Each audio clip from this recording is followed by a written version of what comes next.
It is Wednesday, October 26, 2016, and you are watching Redacted. This episode is brought to you by Antlion Audio.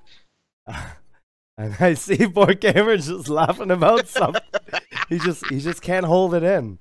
I might have put something funny in chat. Maybe Okay. that was it. Oh, no, I like the fact that it affects you so much when you're trying to talk about sponsors. Yeah. Antlion are creators of the mod mic, and that's what we use for this podcast. So if you haven't checked them out, exclamation point Antlion, or is it exclamation point mod mic in your chat? That's one of those, guys. You guys will figure it out. There'll Just be keep a on link typing some stuff until things appear. until links appear, or there'll be a link below the. I think it's Antlion. Yeah, below the video as well. We have the Redacted t-shirts up as well, both the basic and the other one, and all proceeds of that go directly towards the podcast, the website, and the Redacted team. So, guys, how have you been? Pretty good. Pretty good. I guess we'll go right into what I've been up to because I fell into a deep dark hole. Well, why don't we talk about before we do that? Why don't we talk about what this lovely drawing I'm looking at is? I drew the Esperia Prowler. Oh shit! I didn't know you were this advanced at children's crayon work. Yeah, Good man. job. You're the best. It's extra awesome. It is pretty cool. I like how it says guns fam, engine, it's lit. The engine's lit. I don't know if you guys knew that. Which way's the front? The engine goes towards the back. What the fuck is wrong with people? And what parts? What are the blue glowy bits on the Where end? it's lit. Those are guns, dude. Oh, okay. Those are the guns. Oh, it's got 4 really big guns. Oh, is that where I click on them to mount the guns, like I would in a hanger? Do the guns insert into anything? Is there like a lot of penetration with the ship, or? Wow. Everyone told me it looks like a grill that fell over. Yeah, it looks like a barbecue that's fallen over. Yeah. Yeah, maybe that's why they don't see them coming as well. It kind of does. Oh, that's just a barbecue. You laugh now. I thought you were like Oh, making the joke of a girl. When I win a free I was one, like, what? When I win a free one, you'll see. You laugh now, motherfuckers. Right now, I'm drawing the Tavarin. You're drawing the Tavarin. Yeah, it's a purple angel. That's what I drew it as. Oh. Beautiful. It took me a little while. and then I get them to I shrink them. Yeah. Because scale and Alright, did you put a banana for scale? I should have put a banana. There's your first mess up. Scale. There's your first mess up right there. Did you put a shoe on any of the Tavarin's heads? No. Holy sweet Jesus. I messed up. I messed up, man. Whatever. There'll be a next time. I'm sure of it. I feel terrible now. I fucked up. No banana. No banana for you. Yeah. But no, other than doing dumb shit like this, I've fallen into a deep dark hole that is patch 1.3 of Stellaris. But dumb shit like this twerk is the staple of your Twitch channel. It's a staple of. So basically, I was streaming. That's what I was doing today. But no, I played Stellaris, and I played Stellaris from 5:30 in the morning. The Stargazer messaged me and was like, "What are you doing up this early?" And I was like, "Gotta play Stellaris." So I played Stellaris from 5:30 in the morning until 11 p.m. with breaks only to eat. I did nothing else. Wow. Lies. I did some laundry. I did. Mom, bring the bucket. Oh yeah, bathroom too. Bathroom. Oh, that's a good boy. And I'm not even done with the game. I'm doing pretty good, but I'm not. How good is 1.3 then? I think it's a lot better. It's more balanced. You can't just use you don't just use Corvettes, and there's more to the mid game. There's story, stuff like that. Okay. Did you run into a Leviathan yet in your run for Star Citizen? I don't think so. I'm dealing with the Unbidden right now, who are like a plague. They just keep spawning and take over the whole map. But I have them this big. I just have to get them the last little bit, and then I'm done. So You're the close. best work. You're the best at Soon. Stellaris. Are you going to be doing any Civ 6? I have it. I played it for a couple hours. I didn't like it as much as I like Stellaris, so I don't know. Just not. It's a little too slow. Like Stellaris is like management nonstop because it's not really. It's not turn-based, so you're just fucking all over the place doing things constantly. Like, oh my god, I need to redo my ships. Oh my god, I need to do this, and then I go to Civ, and it's like slow. It's like boring. Yeah. There's just like not like wait. So you're telling me I have to wait 10 turns for a fucking builder or a scout or something like that? What do I do while I'm waiting? I just sit here. So Play Stellaris while you're waiting, mate. yeah, I should play Stellaris at the same time. Yeah, that's basically what I've been doing. Right So on. what about you, Board? What have you been up to? Well, I'm literally the most grumpy man alive today, as I said just before. You told us. Yeah. Yeah, I'm just in an awful fucking mood. So apologies if I'm not my chirpy self as normal. Well, at least you have a smile on your face. Yeah. Yeah. Well, I know. Right? It's So a in this pretend kind of mood is just troll mood. So I'll go Yeah. play games with people and I'll just troll because I want to make them feel as bad as I feel. Mm. Now we know what a Well, troll, like yeah. where Now we trolling know. comes from. Yeah. Now I can look at a troll and go, oh, I understand. Oh, I It's get just you're in a that. lot of I pain. get that. Yeah. You're in a lot of pain, my friend. But no, so I've been getting. Oddly, I'm able to focus on some of the videos I desperately need to do. So I've been getting some videos out on more popular topics, so like capital ship stuff, explaining game mechanics, doing stuff on a big roles overview of all the mechanics that we know and all of the job roles that we know are coming in the future and what we know about them at the moment, that sort of stuff. It's in kind of preparation for me playing Titanfall 2 starting from tomorrow until the weekend's done. Does it? It comes out tomorrow. Comes out tomorrow at 11 p.m. my time. Okay. And one of my couple of mates have taken. What's that sound? Does that sound on my computer? Yeah, I I don't think hear so. it. Yeah. Oh, it's my mates. My mate's doing something on the side tube. I can't remember what I was saying now. Oh yeah, a couple of my mates have taken the days off work on Friday, so we're just gonna play like a significant portion of the night. And then, Is there a co-op Let's to have the like a campaign? I friends. just really want to play the campaign of that game. I played the multiplayer at Gamescom and I didn't like it. So I think it's single player, the campaign. Although Okay. I do think that some of the multiplayer stuff has campaign-esque elements to me. I'm Sort not of. entirely sure. I liked played a Titanfall- level. It was all right. I liked Titanfall 1 because it was silly and a bit stupid, and it built the campaign into the multiplayer. Yo, it was just nuts, dude. Titanfall at Gamescom, loved it so much. Yeah. they had the EA had this huge room, and Titanfall was on. It was like there was a middle where there was nothing. It was just like a big circle stage type of area where maybe they did something earlier or we're gonna do it later. And then on one side of the room where it was like stadium seating, all computers for Titanfall. On the other side of the room, stadium seating, boom, all for Titanfall. And it was like the people that you were playing against were on one side, and the people. It Oh, seemed that's that way. pretty I that's don't think cool. it was that way, but it seemed that way, and it was fun. The only thing I didn't like it, the only reason I think I didn't like it is because it was a PlayStation controller. Oh, what? You can't play Yeah. on the Really? controller on a PC game? Yeah, so I Ah! was like, I can't hit anything. I haven't used the controller in years. I don't know what the Yeah. fuck's going on. Controllers I first. understand why they do that at Expos, because it's obviously easy for them if it's early builds as well. They've only put it on the controller. Oh as shit! And well. you don't need mouse and keyboards. It's just less things. Yeah. Yeah. Right? They must have had 50, 60, 70 computers. It's just it makes them so, unless you're showing it to console players, then you can just blow it on the fucking console. Annoys me when I go to Expos and I have to play on a controller. Yeah, that's what it was. And it was a PlayStation controller. Like I've held an Xbox controller. I haven't held a PlayStation controller in 5, Yeah, 6 wow. years probably. I've only had Xbox since, so it was yeah. Look at Grandad here with all his buttons on his keyboard. Oh. Yeah, but listen, it was pretty fun, the PvP stuff. Okay, Me that's and good to hear. Captain Richard walked the floor in between one of our streaming sessions, and that was one of the things that we really wanted to play. Richard was really excited for it, so But yeah, I was like, all right, so I'll check am it I. out. I think Titanfall's going to be really good, and I'm hoping it's going to be really good. If it Yeah. can hold me for 400 hours in the first couple of months, like Titanfall 1 did, that's what I want. I want to have the bug to play it. Yeah. So hopefully it'll be something like that. Yeah, hopefully. What about you, Saurus?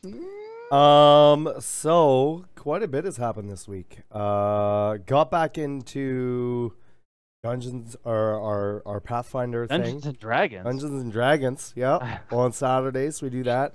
That was really fun. We hit I hit my goal. So 1,000. yeah. So now I have a whole Congrats, bunch by the of way. thank you. We have like 20 emotes, and I'm giving away a DX Racer. So I'm gonna throw that link in chat there. If anybody wants to enter into that, feel free. And my now, chair feels really insecure when you talk about DX Racer because it's Right. only. well, my chair's only maybe 60 pounds. maybe you could win this one. Oh my god! And Oh my then God. it just keeps going. So Thanks. I said, I had a little discussion with my channel and said that if we can hit 1,500, I'll give away a 1080 as well. So that's a NVIDIA GTX 1080. Pretty cool stuff. But other than that, just playing a lot of Star Citizen. You know, keeping the hype going. Waiting for those patches. Waiting for those patches, mate. Waiting for those patches. That's You can't even show the new flight model on your channel yet. It's fucking. Nope. Oh. can't do anything See- yet. So we've been doing a lot of different stuff, doing a little bit of creative stuff here and there. Like I said, created a new Keep Calm and Has LTI shirt. Oh yeah, that was cool. Yeah, and yeah, just sort of been doing that, and we had our Twitch Vancouver meetup on Sunday, and that was really fun. And it also doubled as a celebration day for me. So yeah, it's been overall. I can tell pretty you, like, crazy I don't week. want to interrupt, but I was seeing people that I thought were really, really big Mhm. say things like, "Oh my God, we just hit 400 subscribers." Yep. So that's a really big deal, and congratulations, dude. I Good job. appreciate it. Thank you. Seriously. Yeah, you did really well. Good job. I'm not partnered yet. Where the fuck should you be partnered? Do you know how many I know. people? Okay, like I've seriously. streamed Do you know how many- 5 do you know how many, times. Why aren't I Not partnered? even that. Like, Source, you're an exception. Do you know how Yeah. many people, like, how long they have to work to get partnered? Yeah. I don't even, I've even told you I don't want to be partnered because I want to be able to stream on YouTube. Yeah, that's true. Why would you even want it? I don't. Well, Just fucking. I'm sure you Counterproductive could for me. do both. You would just have to have that added to your contract. Yeah. Oh, okay, maybe it's a possibility then. Yeah. If And it's- like, there's a lot of YouTubers who have Twitch channels. But more seriously, Soros, congratulations, mate. Like, genuinely, appreciate it is awesome. We know it's awesome, and It's been quite a bit jealous, to be honest. I look at that and go, "Oh my god, that is amazing!" Like, genuinely, that's amazing. It's still honestly, Yeah. it still I'm hasn't just hit jealous me. because you have fucking emotes, more emotes. than me. Like, a lot more emotes than me now. I think. Like, how you many don't do even you know have? what to do. You probably ran out of fucking ideas. How many do you have? You have 10. Yeah. I think Double. I think I Yeah. have 10. I don't fucking know. Yeah. One, Anyways, one, two, spam those. three, Spam those. 5, 6, 7, 8, Work 9, emotes 10. in chat, boys. Spam them. But yeah, no. So that's what I've been up to, this past week. It's been busy as always. You know, the grind never stops, but it's been a good week for sure. You know, speaking of that, like, I just played Star Citizen today, and people were like, "Yo, Twerk's playing Star Citizen. Holy shit!" And I was just like, "Yeah." So I tried to play other games. Oh, I'll mention something else that I did today. I tried to play other games, and I noticed, like, I was really in the mood to play single player games, so I played single player games, you know, and there's nothing for the chat to talk about other than, "Hey, you missed that," or Yeah. "Hey, go do this." So I went and played Star Citizen today, and all I did was the ICC missions and just hang out and chat with people. Yeah. And it was like my old streams, like interactive and fun and enjoyable and all that stuff. So I'm probably going to And- stick to those Mondays where I switch and play different games, and that's it. Yeah. Because it's just better. And like one of the things that we did was people were complaining that the Vandal, or spoilers, just in case you didn't know, the Vandal are supposed to come out on ICC Probe 8, the last mission of the ICC probe, Right. and they're not. And they haven't been for a while, but apparently CIG wasn't aware of it, or there weren't as many There weren't very many reproductions as people they expected because testing everybody it. crashes before you get to it. Right. I suppose the other thing is that so very few people have done it that when they do it now, they don't know there's They any don't know. problem with it. Yeah. Yeah. So because it looks like a regular mission where you just go and you click the hey, where you get the audio trigger of why the person died, because that's what the mission is. But once you click that, the vandal are supposed to come out and attack you, and they didn't know. Yeah. So yeah, and then if you guys are noticing in chat, I have different sub badges. So we actually made those go live this morning. One thing that's really freaky, dude, they go live right away. Like I could literally So only your main one. I can have like a dick that gets a little bit bigger and a little bit bigger for each one, and it would have gotten approved. It would, yeah, because there's no approval process. But like also totally remember that if someone can just hit the report button, right? Yeah. And, oh my god. Okay, I do want to be partnered just for that. I kind of wanted to do that for like 5 minutes, take it off, and then get a new one. Yeah. You know? But yeah, you can replace them whenever you want, as fast as you want, which is nice. And it would be nice if they did that with emotes and stuff too. But I could definitely see people abusing that, because the thing is with that, it's only on your channel, right? Yeah. It doesn't go anywhere else. So the dicks are limited. Yeah, the dicks are limited to your channel. Yeah. So I mean, I could see why, but more contained. This is based on time of subscriber, yeah? That's right. So you have your 1 to 2 months, 3 to 6 months, 6 months to a year, and a year to 2 years, and then 2 years plus. Shit, son. Yeah. Yeah. So right now on Twerk's channel, the highest you can be is what Twerk has, that silver. Yeah, the 1 year.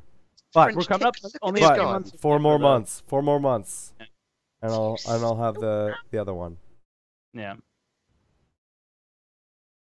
Yeah, it's pretty cool.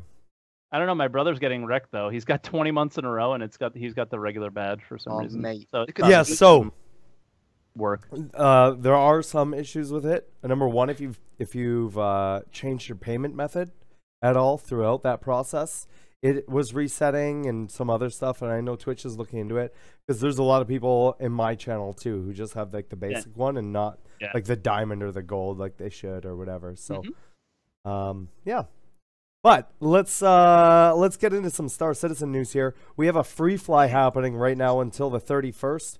So if you don't have Star Citizen and you want to try it for free, or if you do have Star Citizen, I believe they are giving you a Hornet right now. Yeah, a Hornet F7C or the Super Hornet. I can't remember. Super Hornet. I think it's the Super Hornet. So the Super Hornet. So F7CM. What's your? I don't know what your command is for that. Is that just exclamation point fly? Exclamation point fly in chat. So if you don't have the game and you'd like to try it, jump on there, check it out, and you'll be able to play with us as well. So pretty cool. It's been a slow week this week. Yeah. For the ATV. It's been a slow week. And RTV. So why don't you tell us?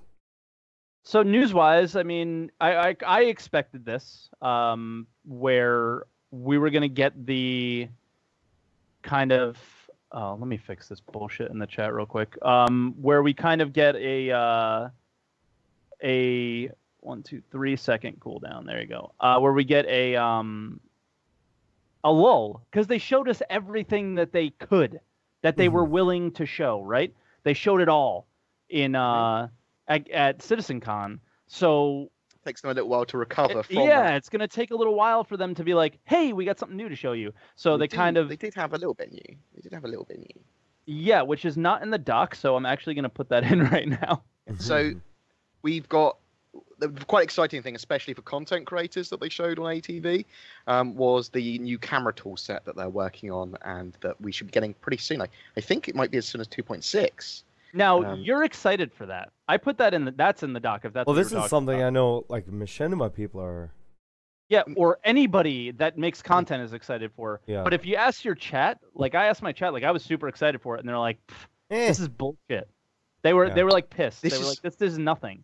This is super important for me and for anyone that creates content and anyone that likes changing their camera, basically, so they can have more of a cinematic experience or whatever. And I'm not talking about reducing your frame rate to 24 for a cinematic experience. I'm talking about being able to move your camera. Does that for us already, right? Yeah. No, Sorry, I had to. You just threw it up there. I had to do it. But you're going to be able to change your lens size. You're going to be able to change the angle of the camera. You're going to be able to do quite a lot with the movement of the camera, and then save presets.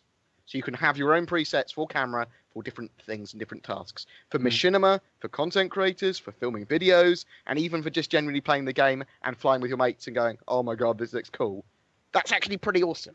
Oh yeah, sure. Before I forget, I'm just going to interject here really quickly and ask Twerk if you could set up a raffle for me. We're going to be giving away a mod mic today. So... Which one? And while I'm doing that, we'll put do in the unidirectional. Bugsmashers things. I put up Bugsmashers thing because Bugsmashers came out just like 2 or 3 hours before we went live here. Yes. It was only 4 minutes. It was pretty good. This it was. Are we talking about this now, or do you want to? I want to go ahead and talk. Yeah, we'll talk about it because it's the first bit of go. There's just a question before that I think is really important. Yeah. That we've covered a couple times, but I want to cover it again. And why do you think we haven't had any updates or information on blockers for StarMarine? Well, I've seen that question going around a bit, actually. Yeah, it was on... It's been on Reddit. I know there's something that's close to like 1,000 upvotes on Reddit where people are talking about it. And... I think that's a valid question, and I think we've partially answered it already with they're still recovering from CitizenCon. I don't think, totally from my point of view, I don't think there's much left for them to do to get that out, for it to go to Ibukati. I think it is literally nearly there. There's probably a couple of tiny blockers. I know people will probably refer back to 2015 and me saying pretty much the same thing. Yeah, which is, it's concerning because there weren't really any blockers mentioned then either, you know? Well, no, they were doing those weekly updates with blockers. They were doing the weekly updates and letting us know what was holding things back and whatever. And it feels like they sort of stepped away from that, and we don't really get any information. Excuse me, any information on what's holding things back anymore. They just sort of like, oh, we're, you know, and yeah, a lot of things they're not necessarily promising, but they're telling us what their internal goals are, and we kind of know that they've wanted this out for a while, and we know that it's delayed because look at how long it's been between patches now. And it's like, you know, it would be nice for us to have that information. And I don't feel like people are like, oh, well, let devs do dev things and work on the game, and it's going to take away from that. Well, no, not really. Like, I can't imagine there's a lot of things holding it back. And I mean, I know in Bugsmashers this week. What if there is, though? If there is, still let us know what that stuff is. It's not gonna take a significant chunk of the devs' time to let us know what things they're having issues with.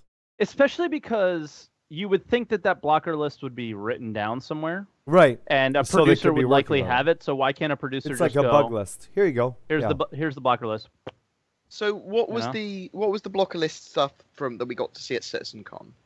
There was a blocker list, wasn't there, in one of the slides? I'm trying to find that at the moment. I don't know. I don't remember. I don't think there was a blocker list.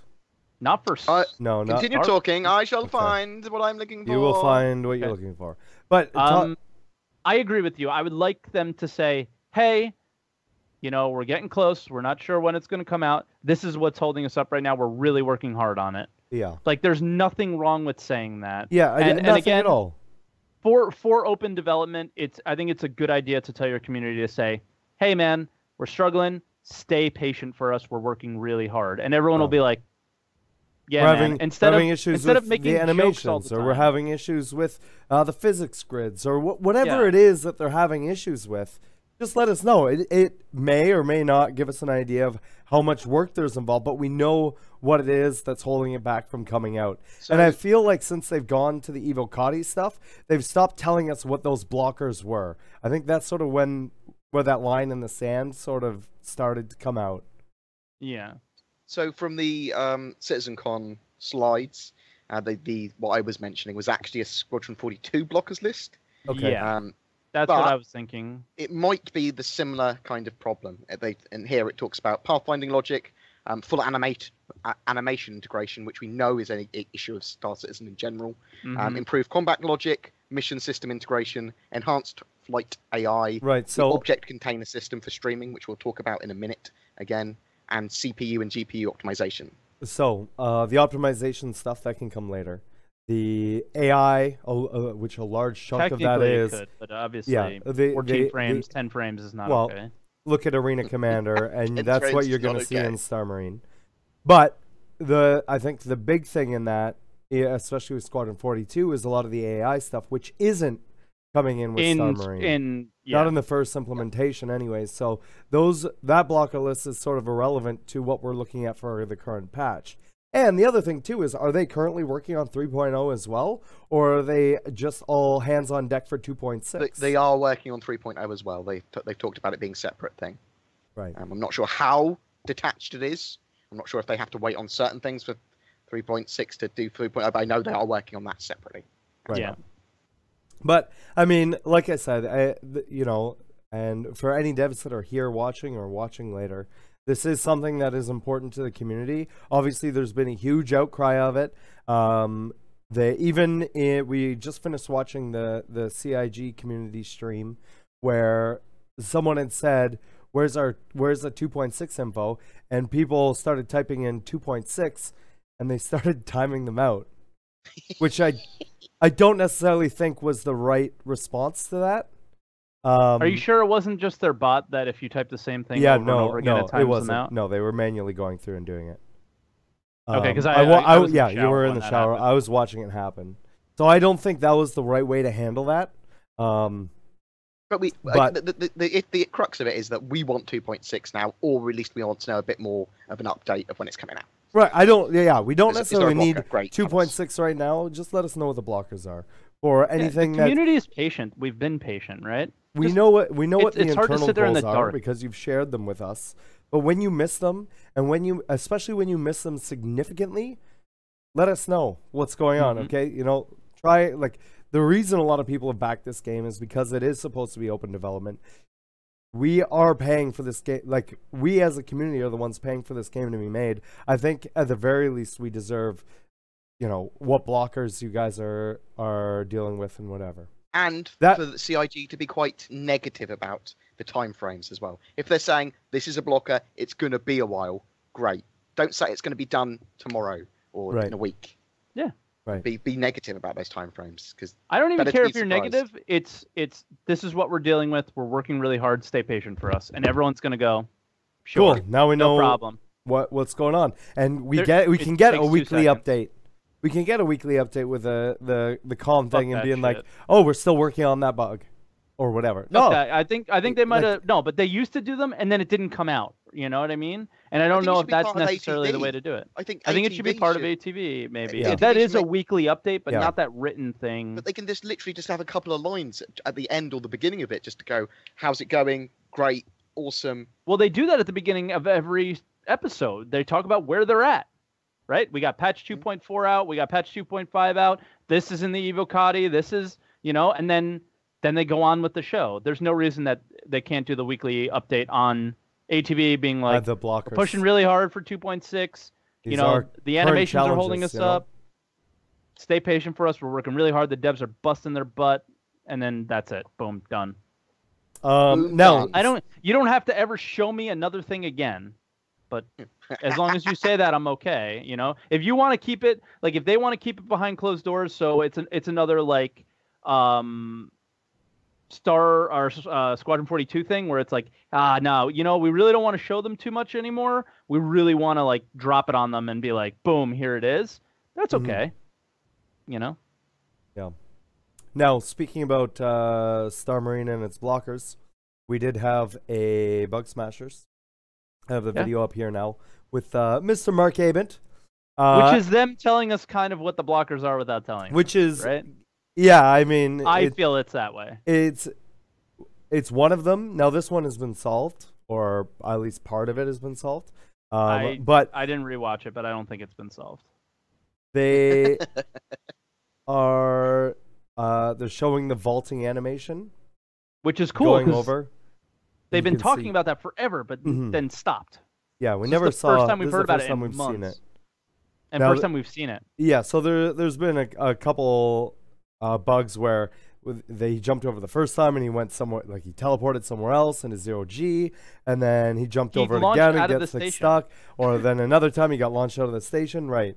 So I think it may have to do something with both physics grids and the animations getting weird, and Well, he says what it is right there in Yeah. the line of the code. It was. I tried to pause it on the screen.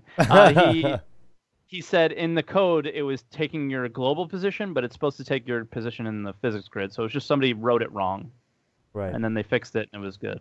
But it looks cool, and it looks like we're seeing a sneak peek of one of the maps. As well with this. Maybe he said this is our super fancy test map, like when he Yeah. started, and I was like,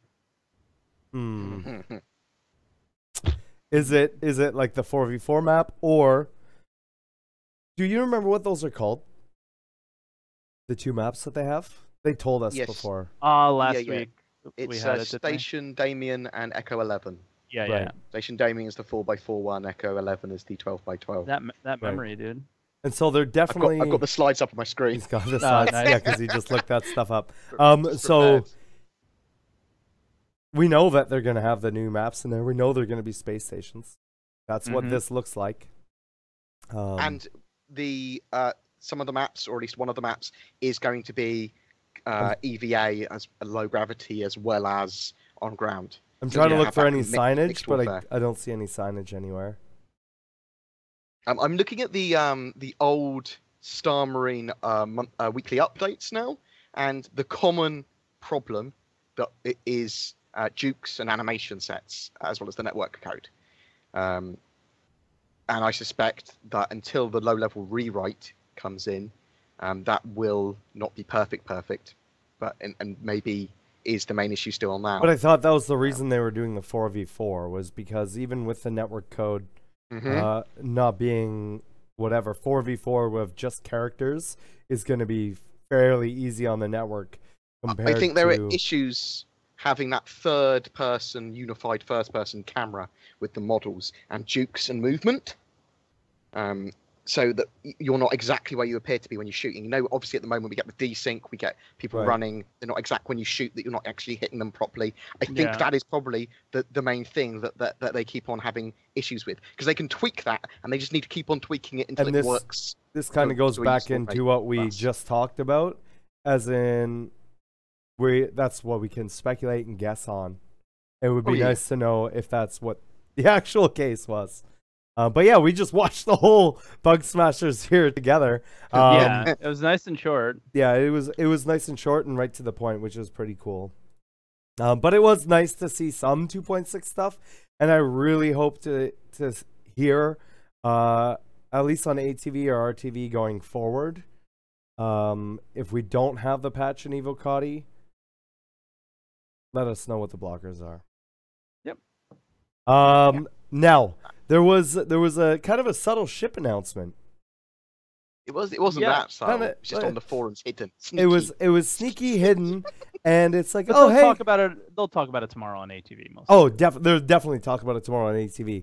But we know that on the 18th, the anniversary stream, which mark your calendars, November 18th, they are going to be doing the concept for the Tavaran Prowler. Mhm. Now, the Esperia Prowler. well, the Esperia version of the Prowler. Now, the humanized, quote unquote. It's kind of cool lore that they put in for it, but I don't know. It's weird. Yeah, now we know it's a boarding ship, and they have a contest going on right now where you can win not only the Prowler, but a Polaris as well. What does the worst entry get? No, Are they doing that's what that all again? 5 get. All 5 from Both? from what I read. No. I'm So there's gonna 5 go runners up. check. Get a I'm Prowler. gonna go look. Yeah. I'm gonna go And look. the first entry gets a Polaris and a Prowler. Is that what it says here? Sick. Yeah. Prizes, the winning selection, and 5 runners-up will be featured on the anniversary live stream as part of the Prowler launch. The winning entry will receive a uniquely numbered Polaris-class Corvette whatever that means. Ooh, uniquely numbered. Yeah. That's so the uniquely numbered ones were given if you purchased in the pre-purchase the $625 one. Okay. Oh, They're- okay. I they're didn't. all- Oh I yeah, didn't realize. okay, and a Yeah. prowler, and then the 5 runners-up will also be awarded prowlers. There we go. There. And so I have this So up that here. suggests to me that the Prowler is not going to be super expensive. That's what that suggests to me, because the Polaris. Because the Polaris and the Yeah. Prowler, or Yeah. they, I mean, like, listen, this started with a Gamescom live stream and the CitizenCon live streams. They're giving away ships, Yeah. so No. it doesn't cost them any money to do it. Speculation kind of does, though. time. How No, does it? it did cost them $0.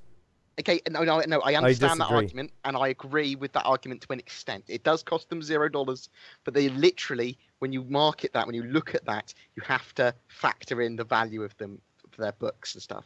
So you look at it, how much you've given No. away as a potential loss. Okay. As a Mm, you have potential to look at it like that I as well. still. Yeah. That's like I was me. talking to you. That's Like I was talking to you, Soros, with the your Polaris raffles. When there's 350 people or 400 people that join, me entering that raffle makes me $2.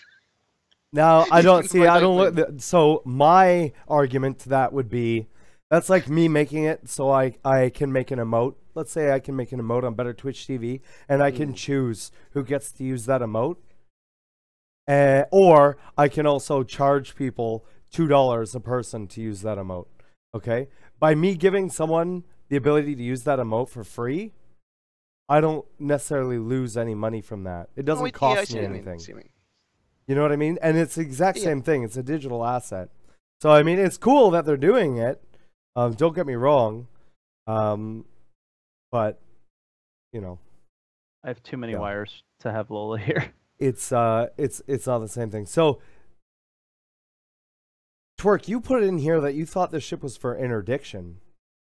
Yes, when they originally spoke about it, I Was it have not always called- I've always known it as a boarding ship, an alien like boarding way back ship. when, did they not say that they were going to introduce interdiction with the Prowler?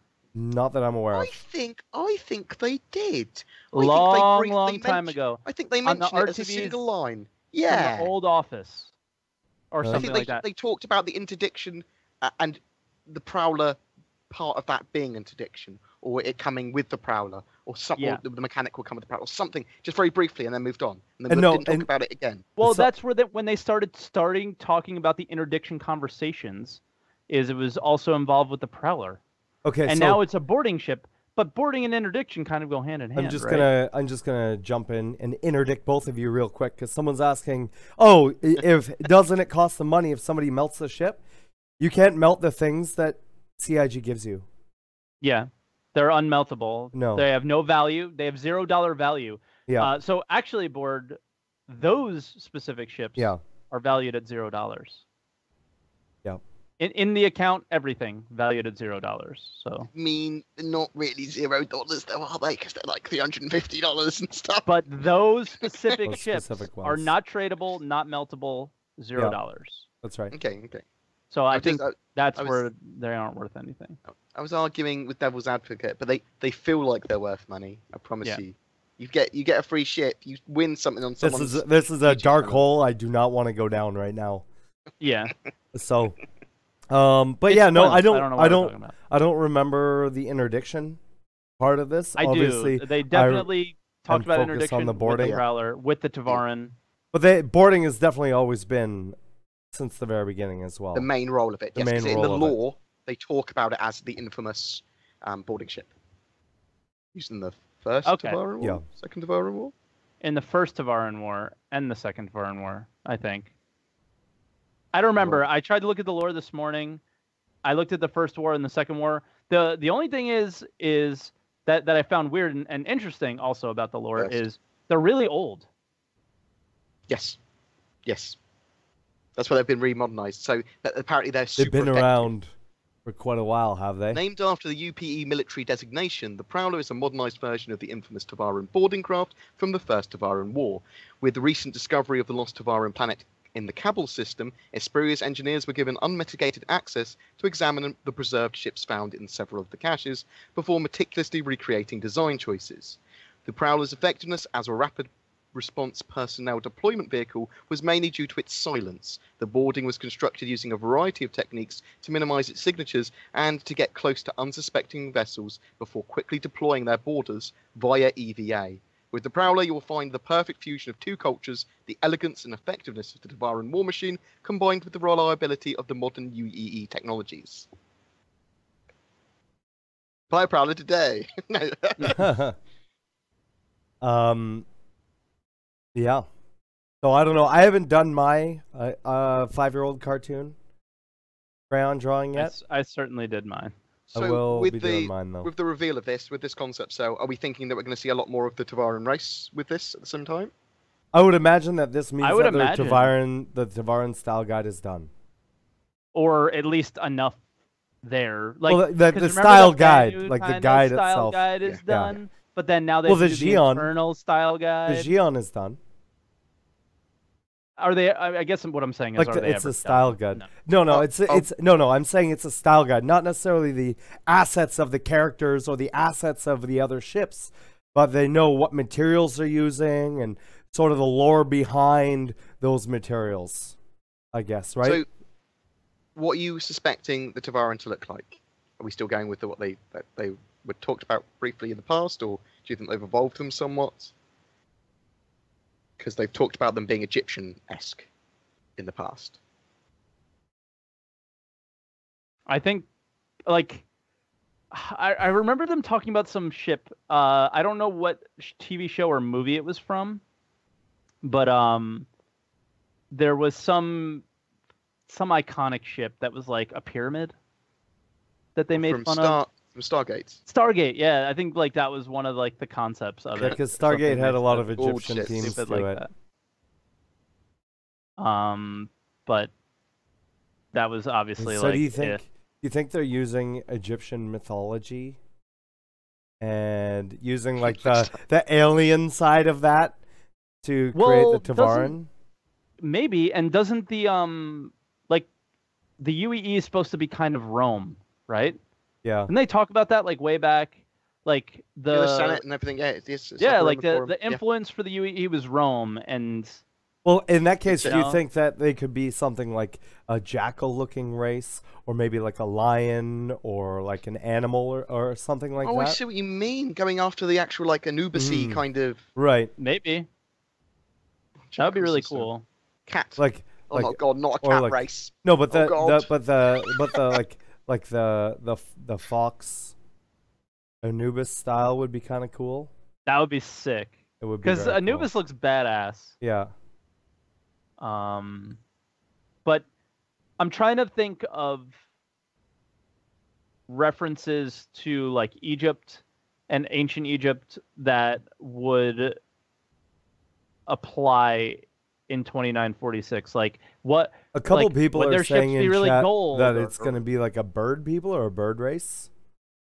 Multiple people are saying that. Not the avians. No. I see a bunch of people saying a bunch of different things. They'd be birds of prey or something, maybe. Dogs, fish.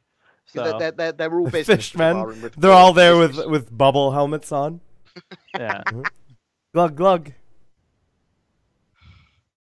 But I mean, this ship is an all business combat ship as well. It's geared for boarding. It's geared for combat. Mm-hmm. Yeah. Yeah. What do you think? What do you guys think price wise? Any idea, or just isn't everything fucking $300 now? Yeah, that's the thing. So everything's 300 or more these days because the ships they're making are kind of large. Yeah, and if it's a boarding ship, it's got to carry now. quite a few people. You would think. Yeah, it's not going to be 1 or 2 people. I would imagine a boarding party of 12 or more. So... You think 12 or more? And I guess this is our first dedicated boarding ship, right? Yeah. Rip the whatever Redeemer again. Yeah. The Redeemer just keeps getting beat down to death. Poor ship. But ridiculous. I'm gonna go with 3. I think it's gonna be right around 3. Just yeah. Yep, I agree. let's say 3 to 350, because they don't really. That's that sort of sweet spot for the larger sort of ships. $1, Bob. $1. I'm gonna go with $349.99. $1, Bob. $1. Also, the white box for the Terrapin has gone in. We have video for that this. was just there was a thing on ATV. I thought it was kind of cool. Again, it's not anything like we see the end result of that white box now, right? But yeah. I thought it was kind of cool to see the white box and the placement of things, where you kind of saw pictures of where things of when you were in a room, but you didn't see the whole ship and where the interior stuff would be. And just how big those torpedoes this are. This is the Polaris, by the way, not the What Terrapin. did I put? Oh, my bad. Terrapin. Yeah, Polaris. I wrote that wrong. But Terrapin, you monster. Right? Yeah. How do you even confuse those two? A Terrapin could fit inside. I was looking at my notes saying... You write the fucking doc then, you guys. Fuck you. No, it's alright, Chuck. Tilted! I was playing Stellaris, okay? Leave me alone. I was not playing Stellaris while writing the doc, though. I was fully focused. This is true. Just tired. Stellaris. But no, seeing the whole white box for the Polaris and sort of like seeing the ship in there and stuff like that, it kind of gives you an idea of more of the scale. Because I think with the white box, the concept stuff, it's kind of hard to see that scale sometimes. Yeah. Because the white box, it looks small, right? Mm-hmm. But you don't know how zoomed out they are, and maybe there's just laying shit out. There's no banana for scale. There's no banana for scale. That's true. That's why I should have put a banana with my. They need that with every Prowler. ship that they have. They need that with every ship they have. Banana ship, definitely. Most definitely. Yeah. And that guy who did the concept art looks exactly like the Try Hard emote. It's like ridiculous how close he looks like it. Then the next thing we saw was the Javelin. And it was cool. Like we saw the Javelin in the CitizenCon demo, right. But we didn't see it like they showed it this time. We got all sorts of views of it, interior breakdowns, like different how they lighting. designed it. Oh, nighttime for the first time. Like, why did they not have that at nighttime? You know? Maybe it just wasn't ready. Because I remember they talked about having the lights come on automatically when it gets dark on the planet, but because it's not like a traditional game, they're using like orbiting and stuff to change the lighting and whatever. I don't know. It looked really cool though. I'm really like, that's something I'm ready to have in game now, is like floating shipwrecks and stuff like that, like ones that are explorable and you can run around in and whatever, and it's just will be really cool. And I think that's probably how we're gonna see the first implementation of the Idris or the Javelin or whatever, is by having them as these sort of, you know, crashed or partially destroyed ships. Or possibly game levels for Star Marine, maybe even. Right. It's because they know that they want to put them in the game, but they want them to be able to, two of them to be able to fight with support fleets before putting them into the game engine properly. Because what's the point of just having one floating around? I don't know. I thought it was cool. I want to see them continue to do more of the crash stuff. Yeah, the crash. I want to see really all the ships crash now. Like I don't.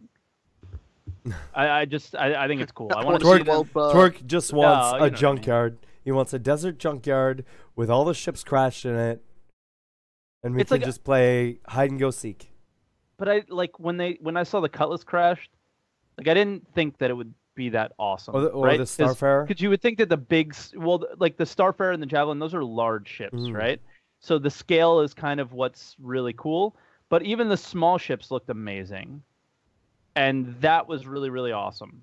So that's what I'm kind of talking about, is like just the way it worked was just, I don't know. I really, really liked it. I like a lot. Yeah, no, it definitely looks good, and it's something I want to explore and is awesome for the environment stuff. So whether they're crashed on a planet and coming in with 3.0, or floating out in an asteroid field somewhere. I think sure. that Do you think we're gonna get it would some give a of these? good alternative to Korea. We Do you saw think a we're gonna get some of Starfarer these? floating. We saw a Starfarer floating around, and it's very likely that they'll have missions where there are wrecked ships. They might as well put an Idris They on. might We as know well they've got put one in. They might as well put a Javelin on. We know they've got them. Yeah. Like, Yeah. I think so. I think that's something that we probably will get in 3.0. I'm really excited to see that same Javelin rack, or obviously it will be moved around and bits of it will be in different bits, positions and stuff, in different biomes, and see how the frost has affected it, see how acids affected it, see how temperate climate, a jungle.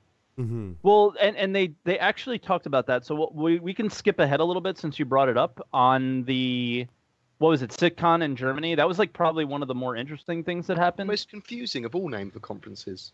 Yeah, I Yeah. don't even They know should have why chose a way different name. Yeah, it's really bad. That was a really poor choice of names. But like it was kind of funny. A long time ago,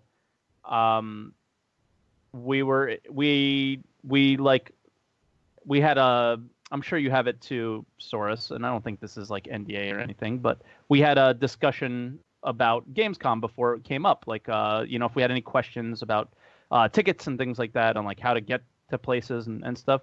And Captain Richard popped in and was like, "Hey, this CitCon thing looks fake. Like people might be trying to steal money." And then what's his name? Disco Lando? looked into it and was like, "Yeah, he looked into it and was like, no, that's real, but that name is a little, Yeah. it's a little confusing." it's Yeah, exactly. definitely confusing. Yeah, Because when people so- started talking to me, I was like, "Yeah, I was there. What are you talking about?" yeah, Don't you remember? You're in you know, Germany? I was at CitizenCon, at Yeah. CitCon, right? And it's like, I no, Frankfurt. I'm like, what? No, I last did year a was couple of Manchester. videos. I'm like, what are you talking about? I did a couple of videos on the CitCon like overview, this one, and I Yeah. just kept on calling it CitizenCon. And I had to keep on Yeah. recording because Yeah, like it's 18 so times I mentioned it as CitizenCon. But what they mentioned was like somebody asked a question about sand, like because we had a sand planet, will sand have an effect on things, Mhm. like damage? Like if you drive going a car through the on a sandstorm. beach, yeah, if you drive a car on a beach, like you're gonna get some damage done to your car, not just from the salt from the ocean, but the sand coming into your engine and things like that will cause damage. So what they were talking about to me when they were talking about damage types and environmental effects there was that it sounded like that obviously you would have some sort of like damage degradation stuff on your items that would be like, oh, they're degrading over time, you've got to repair and service them, but also that items and vehicles and stuff would get like environmental debuffs from like a sandstorm that would like Yes. slow them down like that, Yeah, like your engine would slow down a little bit, or Yeah. and also damage it in general as well. Like yeah, and then they service it well. continued on to talk about like acid planets, Mhm. where excuse me, where it would corrode your hull. But then God, I can't remember the designer's name. He actually hung out. He was at the booth the entire time at Gamescom. He was like one of the only guys that I didn't talk to because he was Beautiful Blackbeard. yeah, he was I can't really remember his name either. he was I know really what you mean, though. on point, like helping the fans out and stuff. So I didn't get to talk to him too much, but he continued on even further about acid and the hulls, and that you would buy different armor or hulls for your ship if you want to go to places like that, because that's where rare minerals and exciting things will be. Yeah, because people will have to risk it. Exactly, be because hard there's a to risk get. involved. Yeah. And I I was like like, the idea. fucking cool. I thought that was really cool. A cool little design tidbit that he put in and talked about. And they didn't get too many solid like holy shit mind blown questions at CitCon, for at least during the Dan Truffin. Thank you, Dan, Matt Turner. yes. He got all the questions asked of him. Yeah. Well, the thing, and I think the one thing that we learn from these situations is the designers are really the ones that are the superstars for the fans, Oh, because Yeah. like, no offense, like the artists are probably second to the designers, but the designers are the ones that they have the imagination, and they feed on, they can help feed on our speculation and stuff like that. So like we speculate, they speculate, all that kind of stuff about the game, and I think that's more what people want. Like, will I be able to do this? Will I be able to do that? Can I do this? Can I do that? Those are all design questions, you know. Like, how will I play the game? It's all design. There were actually some cool engine questions too, but design guys are kind of the people that need to be on camera more than anybody else, I think. Well, they're like especially as we don't have those features in the game yet, and they're the best ones to explain them, or they're the ones that are quote unquote, I guess, designing those game features and implementing them. Even when the features are in the game, they're the ones who are going to explain the features. Right. So it's like designers always. Like, artists are cool, designers are like the best, and then everybody the programmers else, honest, in the background are the ones that make everything happen. But I'm not saying that they're not important. I'm talking about from a fan's perspective of what's really cool, what we want to see. Definitely. It always seems to be the designers, and that was a great example of exactly why, because all the questions that were asked were all design questions, right? Like Sean Tracy, guy's the fucking shit, right? But you have to know that Sean's there and what questions to ask Sean. I loved the way that Brian Chambers was handling all of it, because Dan was just getting asked all the questions. He was like, he was trying to push people the other way. We've got to ask the animation guy a question, because otherwise I've asked him here for nothing. Yeah, and stuff like that. And I was like, but it's true. It's all about design and gameplay. Those questions, and that's what us as consumers. That is what we're most interested in. And for those of you guys that haven't seen it, I'm going to go ahead and put the link for CitCon Frankfurt in the chat right now.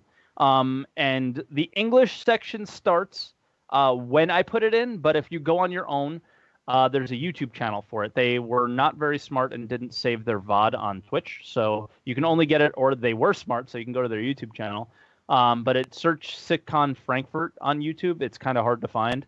But I will put the link in chat right now so you guys can see it. And Board, I'm sure you'll put the link in descriptions wherever. But yeah, so the English panel starts around 1 hour and 5 minutes into the thing. They were super professional. They had these crazy overlays. Whenever somebody was talking, they had a lower third that popped up that said their name and their title and what they did. It was really cool. Let me pull that up here. Yeah, they had English. They had German, so like they had a English host, and people were asking questions in German. He was translating it into English pretty well, it seemed, and that was cool. And I wrote what I thought was this is most of our doc here is information from there. While you're bringing that up, Source, they talked a bit about atmospheric flight stuff.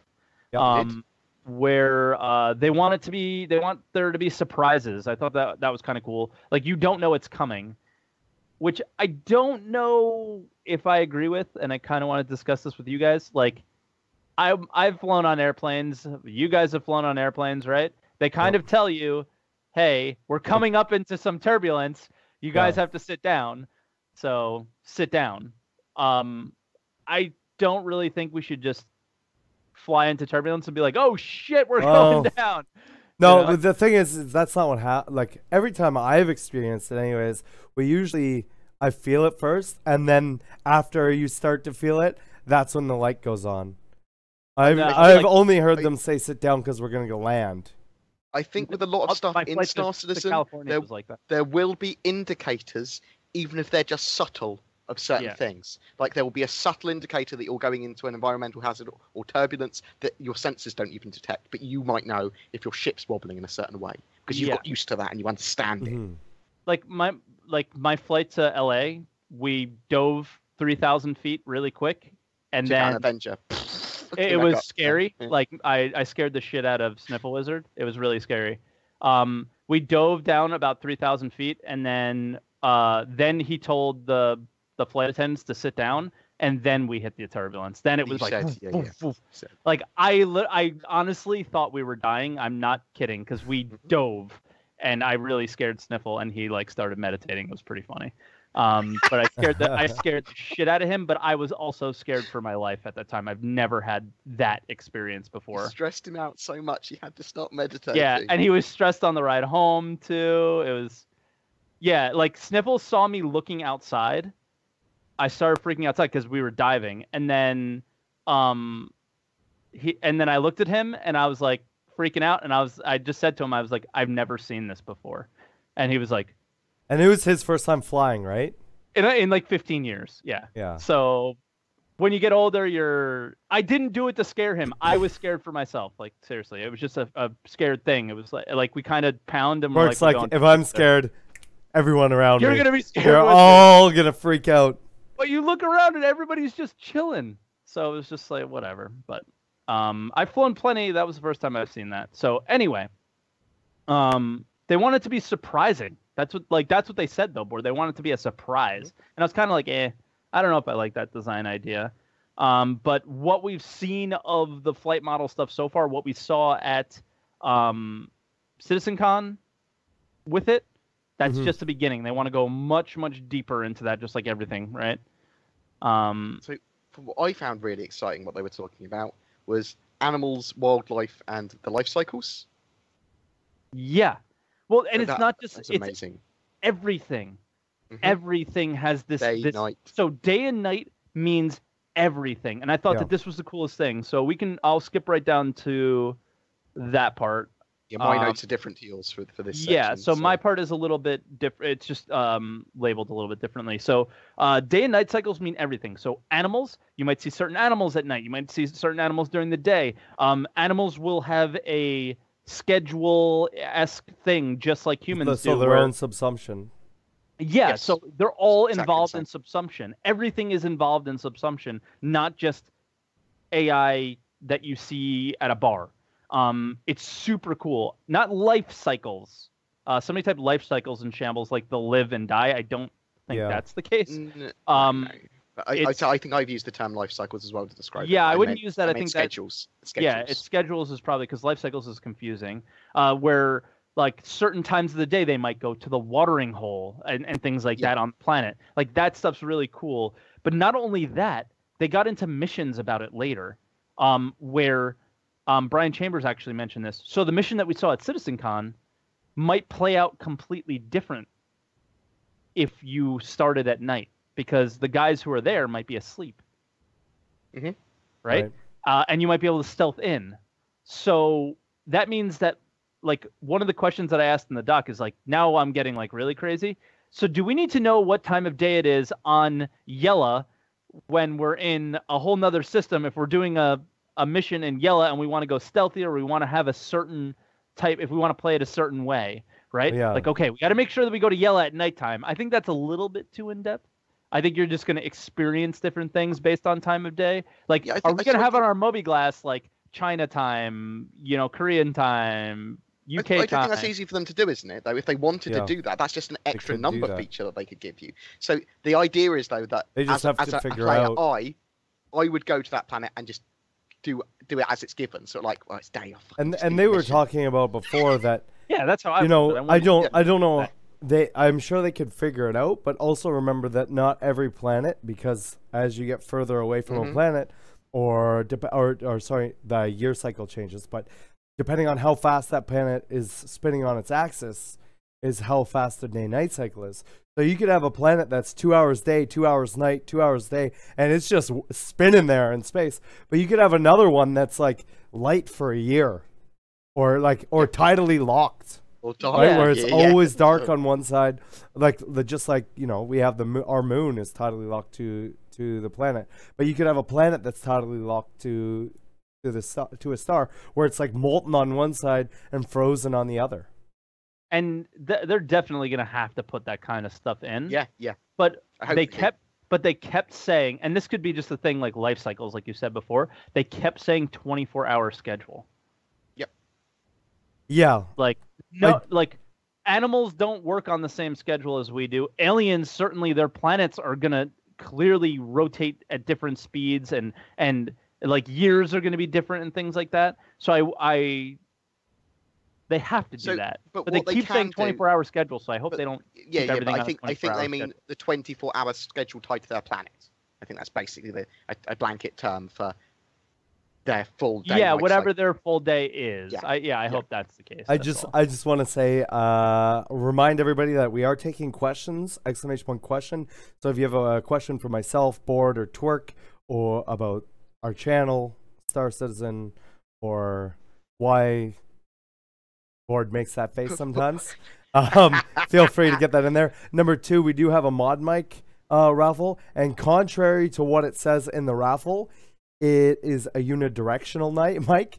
I hope it's a unidimensional. Yeah, I hope it's a one-dimensional mic. I don't, from what I'm aware, it doesn't have any space-time fabric powers.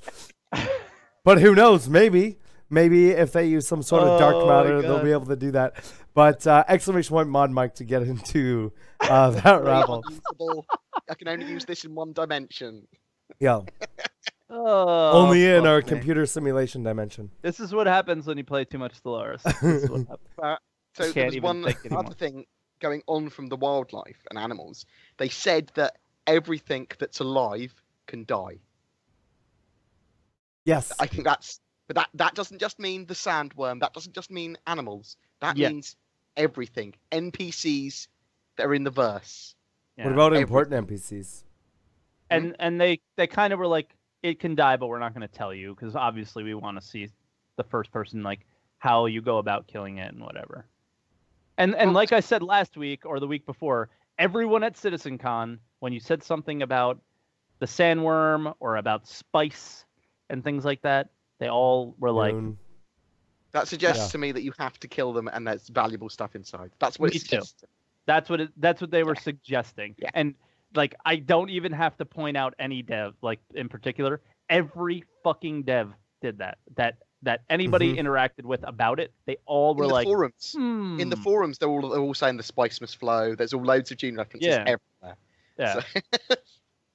So yeah, there's definitely something of value in that sandworm. Now, going along with the atmospheric flight thing that we were going to say before, since we got off the trail that I had us in. Let's go to your trail. Yeah, is somebody asked a question, and this I thought was the most valuable and most useful information from the entire thing.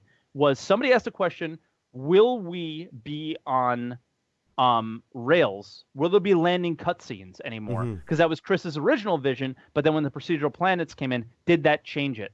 And Dan Truffin comes on and says, and gives the example of Area 18 ArcCorp, which is something that they're clearly working on specifically, and that is something that they are working on now to get out 3.0. Said, you will be in a flight tunnel, just like Chris told us. You will be in a flight lane, and you cannot. And if you leave that lane, you will be brought back into the lane and put on rails down to the planet. You are then now in a quote unquote like cutscene. Not really a cutscene, but you are now an autopilot. You can't fly anymore. The flight computer gets taken over by their control tower, and Right. they might even charge you money. Yeah, maybe that would be It's that like would a landing fee. I wouldn't be surprised if there's ticket. landing fees. It's a landing ticket. Yeah, it's a ticket.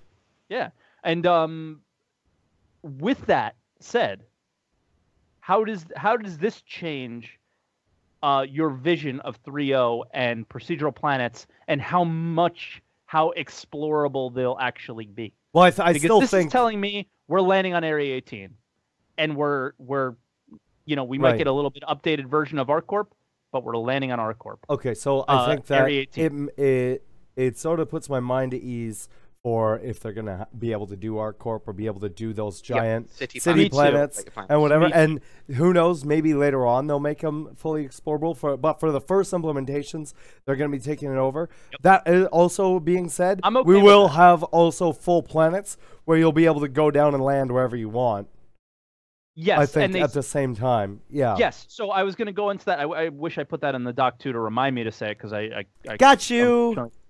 Was he does mention like you saw on the CitizenCon demo and the Gamescom demo, they just landed wherever. Those were less populated planets, right? So if you want to land at the hero landing locations, this is likely how it will be. But if or at least at ArcCorp, this is how it will be, because that was the only example he gave, right? So the other things, and in all Chris Roberts games, you request landing, they bring you in. For me, this is going to be for them to do anytime they want to do a city or heavily populated zone that they obviously aren't going to fully populate with buildings. They'll just have this mechanic. Or they will fully populate those planets with buildings, I think. But I think they will as well. But it's to do with the level of detail of those buildings. Exactly. The LODs are going to be heavily lotted, right? We can have a city planet now because they don't have to do the full level of detail for every building. They can go, well, you're not going to see that building over there. We can do clever stuff with it, which means that we don't have to worry. Mm-hmm. Yeah, and they could do 10 areas. Yeah. Right? They could still have a really explorable zone, but you just wouldn't be able to land anywhere you wanted on that planet. I mean, Right. And it makes sense maybe that they you could wouldn't do 10 areas. I don't fucking know what Yeah. resources and shit. But maybe they could do multiple Confirmed. landing areas. Right. Yeah. So, I guess we have to do our weekly. We are not devs. Not either of us are devs. But we do a lot of speculation on what we can do. We just discuss Star Citizen, the three of us as friends. Sometimes we argue about Star Citizen, Sometimes. the three of us, and we're not as friendly to each other at those moments, but we still kiss and make up after Kappa Pride. Yeah, But we are not devs. We speculate. We enjoy just talking about this game, but we do try to speculate based on the information that they gave us. What we think they can do. We have very often speculated correctly, but we have also speculated incorrectly as well. Yeah, and that's why Matt Sherman is here to just say, you're dumb. Nope. That's why. Assume everything's correct if Matt Sherman does not set us straight. Yeah. Staff in chat. So, that was that, and it does make me feel at ease as well, Source. I thought that was a really good way to put it. So, talking about you two arguing, did you catch the questions about missions? I did. I have that. Okay. Do you want to talk about that work? I even mentioned it in the doc. It makes me wonder about instancing a little bit more now. So missions. We know that there'll be different times a day, and because we talked about that, and missions might change, right, based on that. But they also said, let's say you go to Miles Eckard, or you take the mission at the CitizenCon demo. Right. Will it always spawn in the same place? So basically, what they were asking, will the Javelin always be there? Will these certain things always be there? And they said yes. So the Javelin will always be there on that planet in that spot. But the type of mission might be completely different each time. Right. So Javelins are big. Yeah. Starfarers are big. Finding the black box in the Javelin might be a mission, or finding something else, a box of treasure or whatever. It might be something different each time. As well as when you spawn that mission, other missions will spawn with it. So now we can have a little bit of the instance discussion again if you want, but let's keep it short. My thing is, I still think for the hero missions. Yes, and that's my main let's thing. assume that's fine, but this is a hero mission, okay? Yeah. So this hero mission spawns, let's say, Source, you take the mission and say, I have to go get the black box, okay? And then after that, I get a mission to say, okay, let's do it the other way because you're the pirate, right?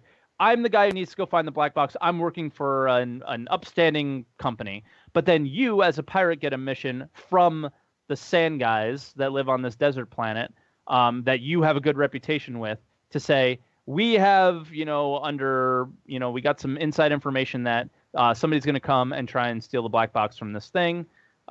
This is our ship. Keep them out of it, and we'll pay you to do that or whatever. Now,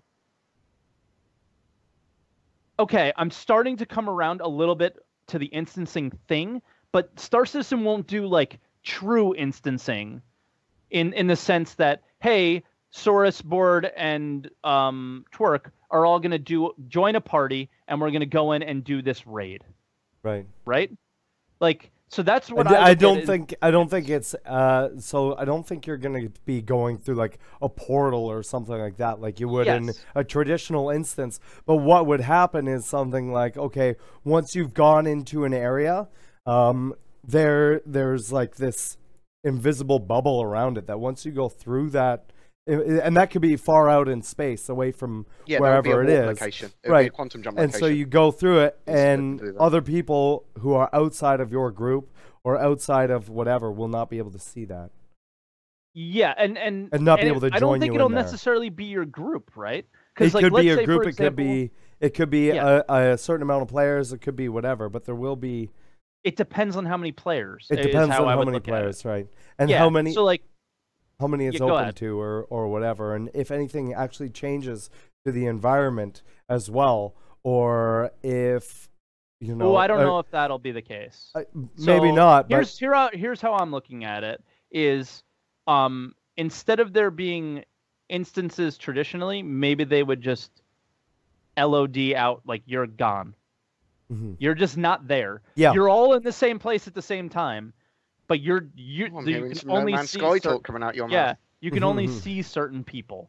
Like, so they would say, well, you can only see 50 people at one time in this place. Let's say, I'm just throwing out a number, and obviously you're going to see your party. But the thing is how do they ensure that you, way out in a whole nother system that took the mission to defend the thing that I'm trying to go for, how do they ensure that we're both in the same instance if there's, say, 500 people there, right? And they can, and I don't think we'll be able to see 500 people at one time in one place. Well, that's why I'm on the fence about assuming.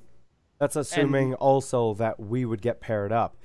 So the thing is if you but have they are saying that, sort of, they're saying yeah, that. but what I'm saying is it could be random pairings where I'm still defending it and you're still or you're still trying to get it, but I'm defending it from somebody else entirely and you're attacking somebody else entirely, and we're both in separate instances.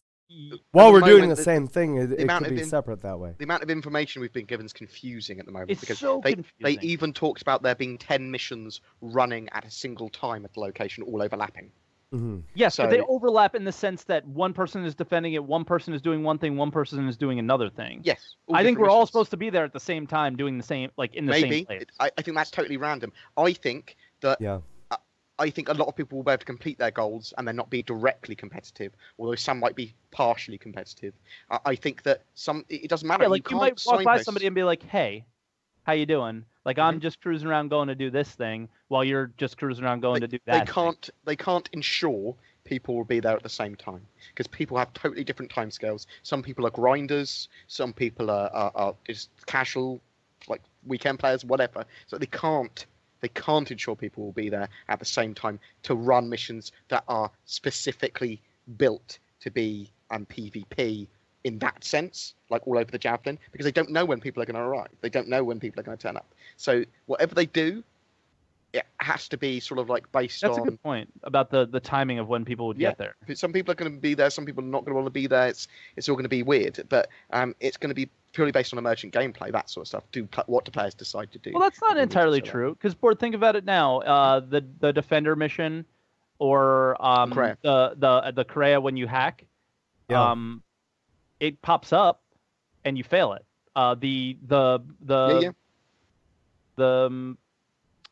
The level 5 criminal, right? But everybody that's great. fails when he But, dies. as you say, with the Korea mission, that doesn't force other people to go there. That just forces one It person. gives you to the defend. option. But yeah, but it gives. But that's gives the broken. That option. is not their intent. That's not broken, Yeah. but that's not how the system is supposed to work. But what And I'm you're saying also is looking that at- with the way that they do their system missions, right? proves that you can't force players to do what you want, because you could have a defender there and you could have no one turn up.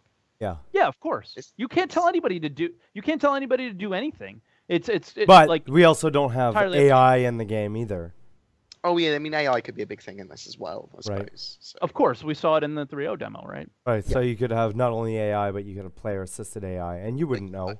I suppose you could have time-sensitive missions, and I'm almost certain they will. And I suppose you could have large rewards for PvP more missions that are huge, and sometimes people won't go for. So there will be one winner of that. So maybe.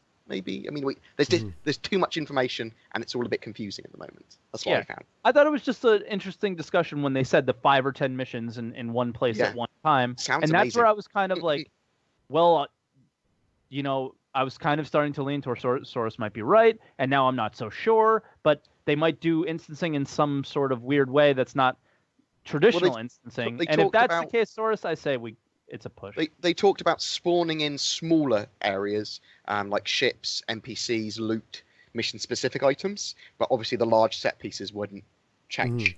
Yes, put extra things in there. And I think that's easier for more of the procedural missions. I think that stuff is going to be easier for. But once again, that's essentially what they would be, right? That supports somewhat instancing because, for example, I'm at the Javelin already doing my mission. Another mission's generated, and spawns in some items. It wouldn't be fair if they spawned in around me. A load of new NPCs just spawn in. So, I mean, they've got an interesting problem. They've got an interesting problem to deal with.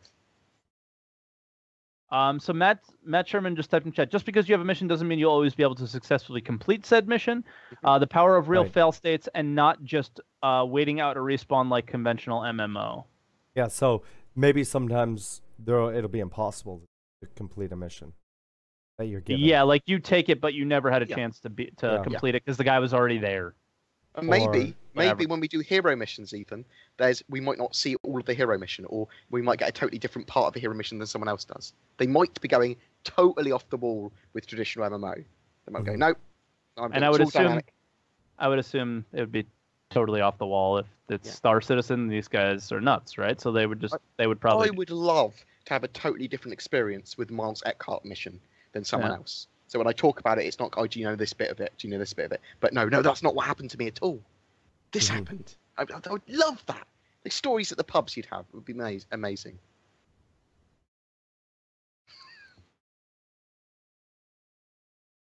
Yep. Sorry, somebody sent me Sophie Girl sent me a picture of the CitizenCon poster that they had, the CitCon poster that they had out there. Sorry. Here, I'll put the link in the doc so you can show that. Okay. I'll put it up above Free Fly. Paste. There you go. It's a Twitter from Joe Rune. But yeah, I'm just seeing that now, so sorry. But yeah, I thought that was an interesting discussion. I thought that and the Area 18 stuff was the coolest. The coolest, most useful information that they shared.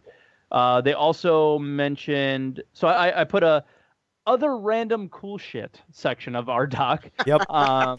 Which some of it was covered today. Yeah, some of it was covered. Well, caves was sort of covered today, but not necessarily. So one of the things that they talked about was caves on today's subscriber live stream, but they also talked about it at CitCon, where somebody mentioned they talked about two things. They talked about water. Yeah, it's just the surface water at the moment. There's nothing at the moment. So their focus when you're going to land on the planet, their focus was to get that looking really good. From when you're up on the surface and looking down, how does it look? I'll link the picture in the doc because people are asking as well. So how does that look? But then they also mentioned that at the moment, all we have right now is that. So when you go to drop into the water, there's no effects. It's basically like, have you ever gone in the water in like DayZ and just kind of you're in the water and you just like, I've actually walked underwater in DayZ where you're not swimming. There's a bug. There's bugs. We talked about this. That's essentially what they have right now. We talked about this a couple of weeks ago as well when we said, I bet that there's nothing under the water at the moment and they haven't even pulled the depth down properly. Yeah. So I think it's just more terrain is what they said. And now that we saw the way they do the water where they just kind of placed it in, whatever is under it is probably what you're going to see, right? So they placed it on top of normal terrain. So you're just going to see the normal terrain below it. But they said that's absolutely something that we want to do. We want the planets to be fully explorable. and all that stuff. It's about priorities. That's not a priority right now. And no invisible walls, they said. That's what Yes, they wanted. because that's what they said. We don't want there to be invisible walls. So when you come up to the beach in a game, and it's just like, nope, can't go past here. They don't want that to be a thing, and that's well, good. I mean, That's good. and the other thing is they've already built some lore behind underwater creatures and fish and stuff like that. So I'm sure they're gonna want us to go and do that. It's just for right now with 3.0, it's just yeah. Shroud of the Avatar. What other crossbow? random stuff? Oh, the Shroud of the Avatar crossbow that everyone's like, "Where's my crossbow?" Yeah. One of the weapons artists, or like the lead weapons artist, who's been doing like the really cool reworks of I think that's the work that we're seeing, like the reworks of the ballistic rifle and things like that, and the sniper, like we saw the green looking sniper. I think that was a lot of his work. The Shroud of the Avatar crossbow came up in a scheduling meeting. So for those of you that are waiting for that, it came up in a scheduling meeting. That doesn't mean it's scheduled. It just means it's one of those soon TM things. But at least they talked about it for those of you that have been waiting for it. It's not completely forgotten about. Exactly.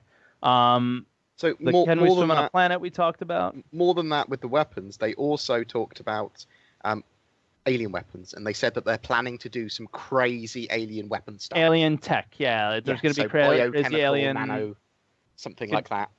Yeah, just cool stuff. They don't know yet, but they know they do. They want to do something. Maybe cool. they do. No, well, maybe they do, but he implied that we haven't gotten there yet, type of thing. Yeah. Okay. Right. But yeah. And then the last thing from that was, you know how we can use outside the ship to get in to ships? Yeah, so the way that this is written to me here is a little confusing. They're getting rid of the use button entirely.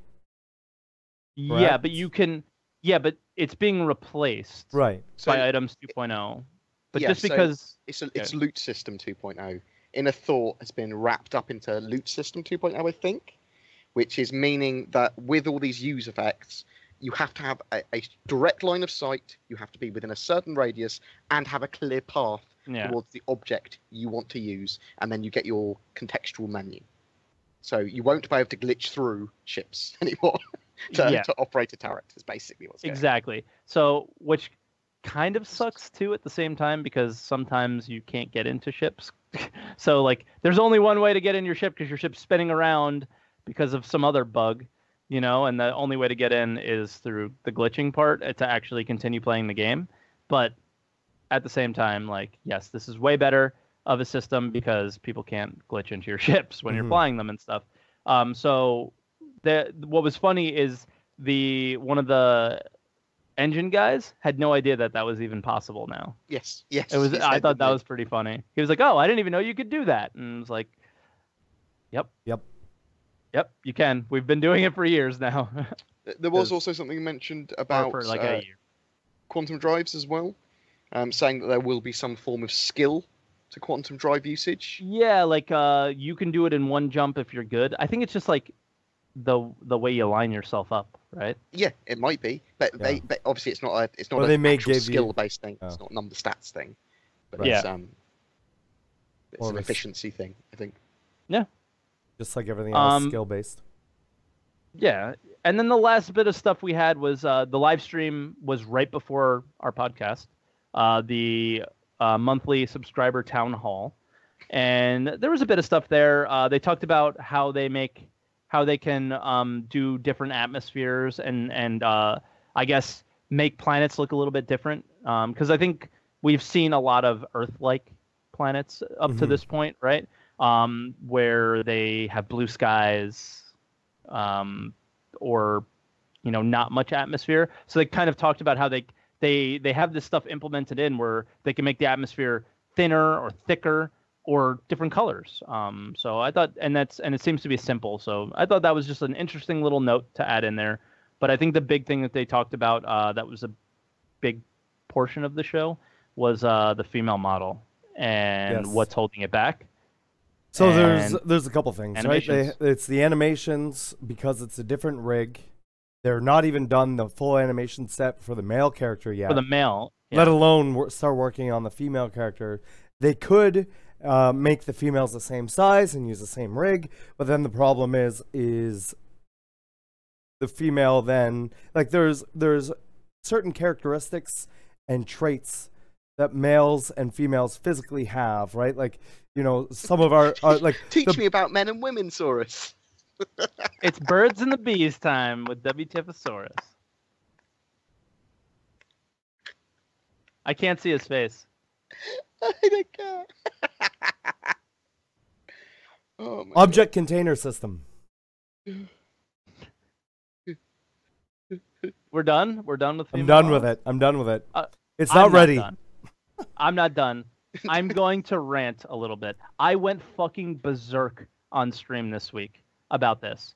Now, I love Batgirl. I watch her show every week on stream. We talk about it. I enjoy her content. But Batgirl is one of these people. And the people that I'm talking about are the people that are constantly asking about the female model. Stop, please, because and one of the things was I just don't think it's a valid question right now, because we don't have a game. There is no game to play. One of her arguments was, you know, people would make more content in the community, and I don't want to call her out specifically, but she made points that a lot of other people are making towards we need the female model now type of thing. She's avidly outspoken about the female model being in the game. There you go. It's a good example to use, yes. Yes. So she mentions that about that people will make more content and that she really wants to role play in the game. And when you say in the game, there is no game. The game doesn't exist. Star Citizen we're all twins of doesn't me. exist. Everyone looks like me a little bit. It's great. No, but like honestly, there's no game. There is a test bed in a small area around a planet to test features of the game that we're hopefully going to play, right? So arguing about these things for a game that doesn't exist It's kind of irrelevant. No, at this point. Any sense. So it's totally. Everyone has a slightly different. I want the female model too. No, but but I'm everyone has a being slightly patient different about it. version of priorities as well. So for some people, my version of Star Citizen that I have fantasized in my head is totally different from yours and Saurus's. Okay, it might not be vastly different, but especially I suppose little tiny details which are super important to me are not going to be super important to you and Saurus. And sometimes we look at them and we'll be like, why is that so important to you? But some people are obsessive about those points, or they are the main point for them. And I can understand why for some people they desperately want the female model, but you're totally 100% right that we do not have a game yet, and it shouldn't be something they are focusing on. And I know it's going to annoy a lot of people, but you are right with that. And like Totally Alyssiana agree with makes you. a point to me here and says, in your point of view is as a male, the de facto standard for character models. That's what it is. Fine. My point is a male. But if they put in it, if like the original model was a female, I would not be sitting here saying, why can't I play as a male? We I would not making be saying jokes that. about it though, saying, "Why am I not a man?" I think it's on the same level of why can't I customize my character? It's just not important. I think it's some people it definitely is important, but for Listen, it is important. I want this thing in just as much as everybody else. And it will come in, but it just Yeah, there but are other priorities. I know. I want them It's to a tricky focus subject on for the can of game. worms. Make the features of the game. Bring the make the animations. You got to get all the animations first before you add them to the model. You have to get the models done, right? Like they said it today. The male model isn't done. It's not even done. The original model that they've been working on and adding all these animations to, which takes a lot of time, it's not done. But I think They that just some said it people would today. say that's just exactly another example why they should just chuck the female model in, because it doesn't matter if it's done or not. I agree with that too. I don't know why we don't have it in a shitty state. Like fuck it, who cares? Pretty safe, be fine. So I feel the same way. I think they do concern themselves sometimes too much with things being way too polished before they put them in. Agreed. I think that goes with chips. That goes with whatever. Yeah. You know, That's now an they're not argument even for putting. everything as a They're whole. not even putting in chips as hangar ready anymore. They're waiting until they're flight ready now. Now that's awesome. Beautifully juxtaposed that they're able to with do missile that. warning system not being fixed. Right. Yeah.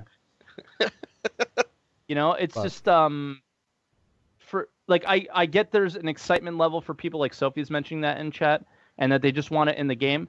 I want mining. I want the Orion. It needs to come in right now. I'm not saying that.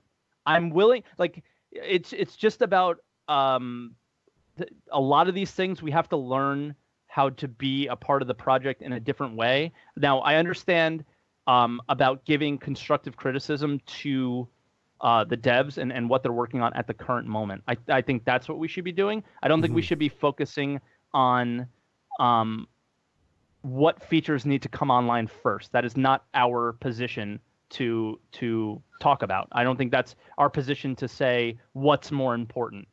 Yes, we are all focused on certain things. We all have different priorities. I am a male. Other people are females. They want to play as a female. I understand that. They want to role play, all that stuff. I play as a female on characters in almost all my games. I want to play as a female too. I obviously want to play as Trixie. I think that would be something that would be fun. But the priorities of what's important about and I think how to be a backer. I think we're kind of learning still, just as they're learning how to develop a game openly. I think 4 years into this project now, I think we need to understand that things are going to take time and we need to be patient. And they tell us what's important in terms of the priority of things. And then then I think it's our job to give feedback on those things, not the order that they come in. If the priority changes as well. What do you mean? Well, if priority changes on something, just like Star Marine, you know, they said, okay, well, we have the persistent universe in, so Star Marine is no longer a priority, right? Yeah. Or and we all for we whatever, all are... or maybe customization was closer before, but now we're having a lot of issues with physics grids or something like that we weren't expecting, so it's no longer a priority. That's all. Just keeping us up to date on that kind of stuff. Yeah, and I think we need to not be all up in arms when things like that happen.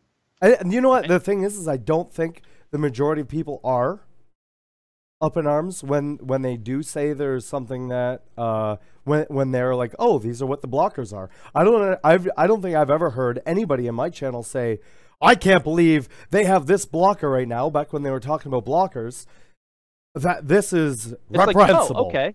Yeah, it's like, oh, okay. Like, oh, okay. Yeah, cool. All right, that's what's going on with it right now. Oh, yeah. And then we can speculate on how difficult it actually is or whatever, but that people don't get upset over those blockers, you know what I mean? Or people don't get upset over those kind of changes. Yeah, like this isn't a male and a female thing or a sex thing at all. It's I think it's a much broader. Yeah, I think we just need to learn how to be better backers, and is where I'm kind of taking it. So. Oh no! No, I totally agree with you. We do need to be better backers, like all of this. But because we have slightly different views of what we want from the game and what the priorities should be, and everyone's views are totally different on that. I am surprised that we have such a good community, because there's a load of people that have put money into a game that they want it the way they want it, and having all those different opinions coexist. And people be able to explain them. And obviously you get trolls sometimes, and obviously you get people that totally disagree with your opinion. But the fact that it works, and I think that's insane. That's why I love the community, because you can have polarizing conversations, and people don't get necessarily offended, but they go, okay, well, I had a totally different point of view. Sometimes it's like that, but like sometimes on the forums, sometimes on Reddit, it's kind of hard to be around, right? But but we're pretty far into the show now, so we should probably go into questions. We talked a lot. I was actually the least amount of information the entire fucking week. Fucking time. We went this almost is what 2 happens. hours. Twerk's like, oh, I don't know if we're gonna have enough stuff to talk about. And like, oh, we always make it work. And then Board shows up. This is kind of my fault. This is kind of my fault this week. I talked a lot this week. Oh my god, I've got nothing. I was playing Overwatch. I know. It's all good. It's all good. At least he's here for when we start now. Yeah. Okay. We are going to jump into questions. We don't have a whole lot, so if you do have any questions, feel free to bring those in. And if we get a lot more than this, then I'll speed around them, but we should be able to go through this. These are my CitCon notes. So I've got a system where I type onto my keyboard, and it puts it in a digital document. You know what? Sometimes I don't want to sit at my computer. Sometimes I want to go outside and sit by the lake. Sometimes you don't want to sit at your computer while listening to the pod. Are you listening to it? I have an iPad. I could see it. Okay. So the first one I was going to take a picture. is kind of something we get asked every month, but it does cover 2 questions in here, so I'm going to ask it. What are you looking forward to the most that's going to be coming up in Star Citizen? I mean, everyone's waiting for 2.6, aren't you? I mean, what am I looking for the most? Yeah. Obviously, I want to mine in my Orion, but in the near future, I really want to try Star Marine, of course. FPS and boarding, because piracy. Boarding, yeah, you're right. Boarding is like, I'm an industry man, but the game, And that was boarding from mechanics. Greendrit TV and Pixpew. Yoko Rose asked, could they show us Squadron 42 mission they wanted to show off at CitizenCon on the November live stream? I think that possibility is quite high, actually. What was the question? Sorry, I was typing in chat. Could they show us the Squadron 42 mission that they were unable to but wanted to show off at the CitizenCon during the November anniversary live stream? And that's from Yoko Rose. I mean, it's like they were close before CitizenCon, right? Yeah, I think it was like a last minute, a couple days, weren't sure if they were going to make it.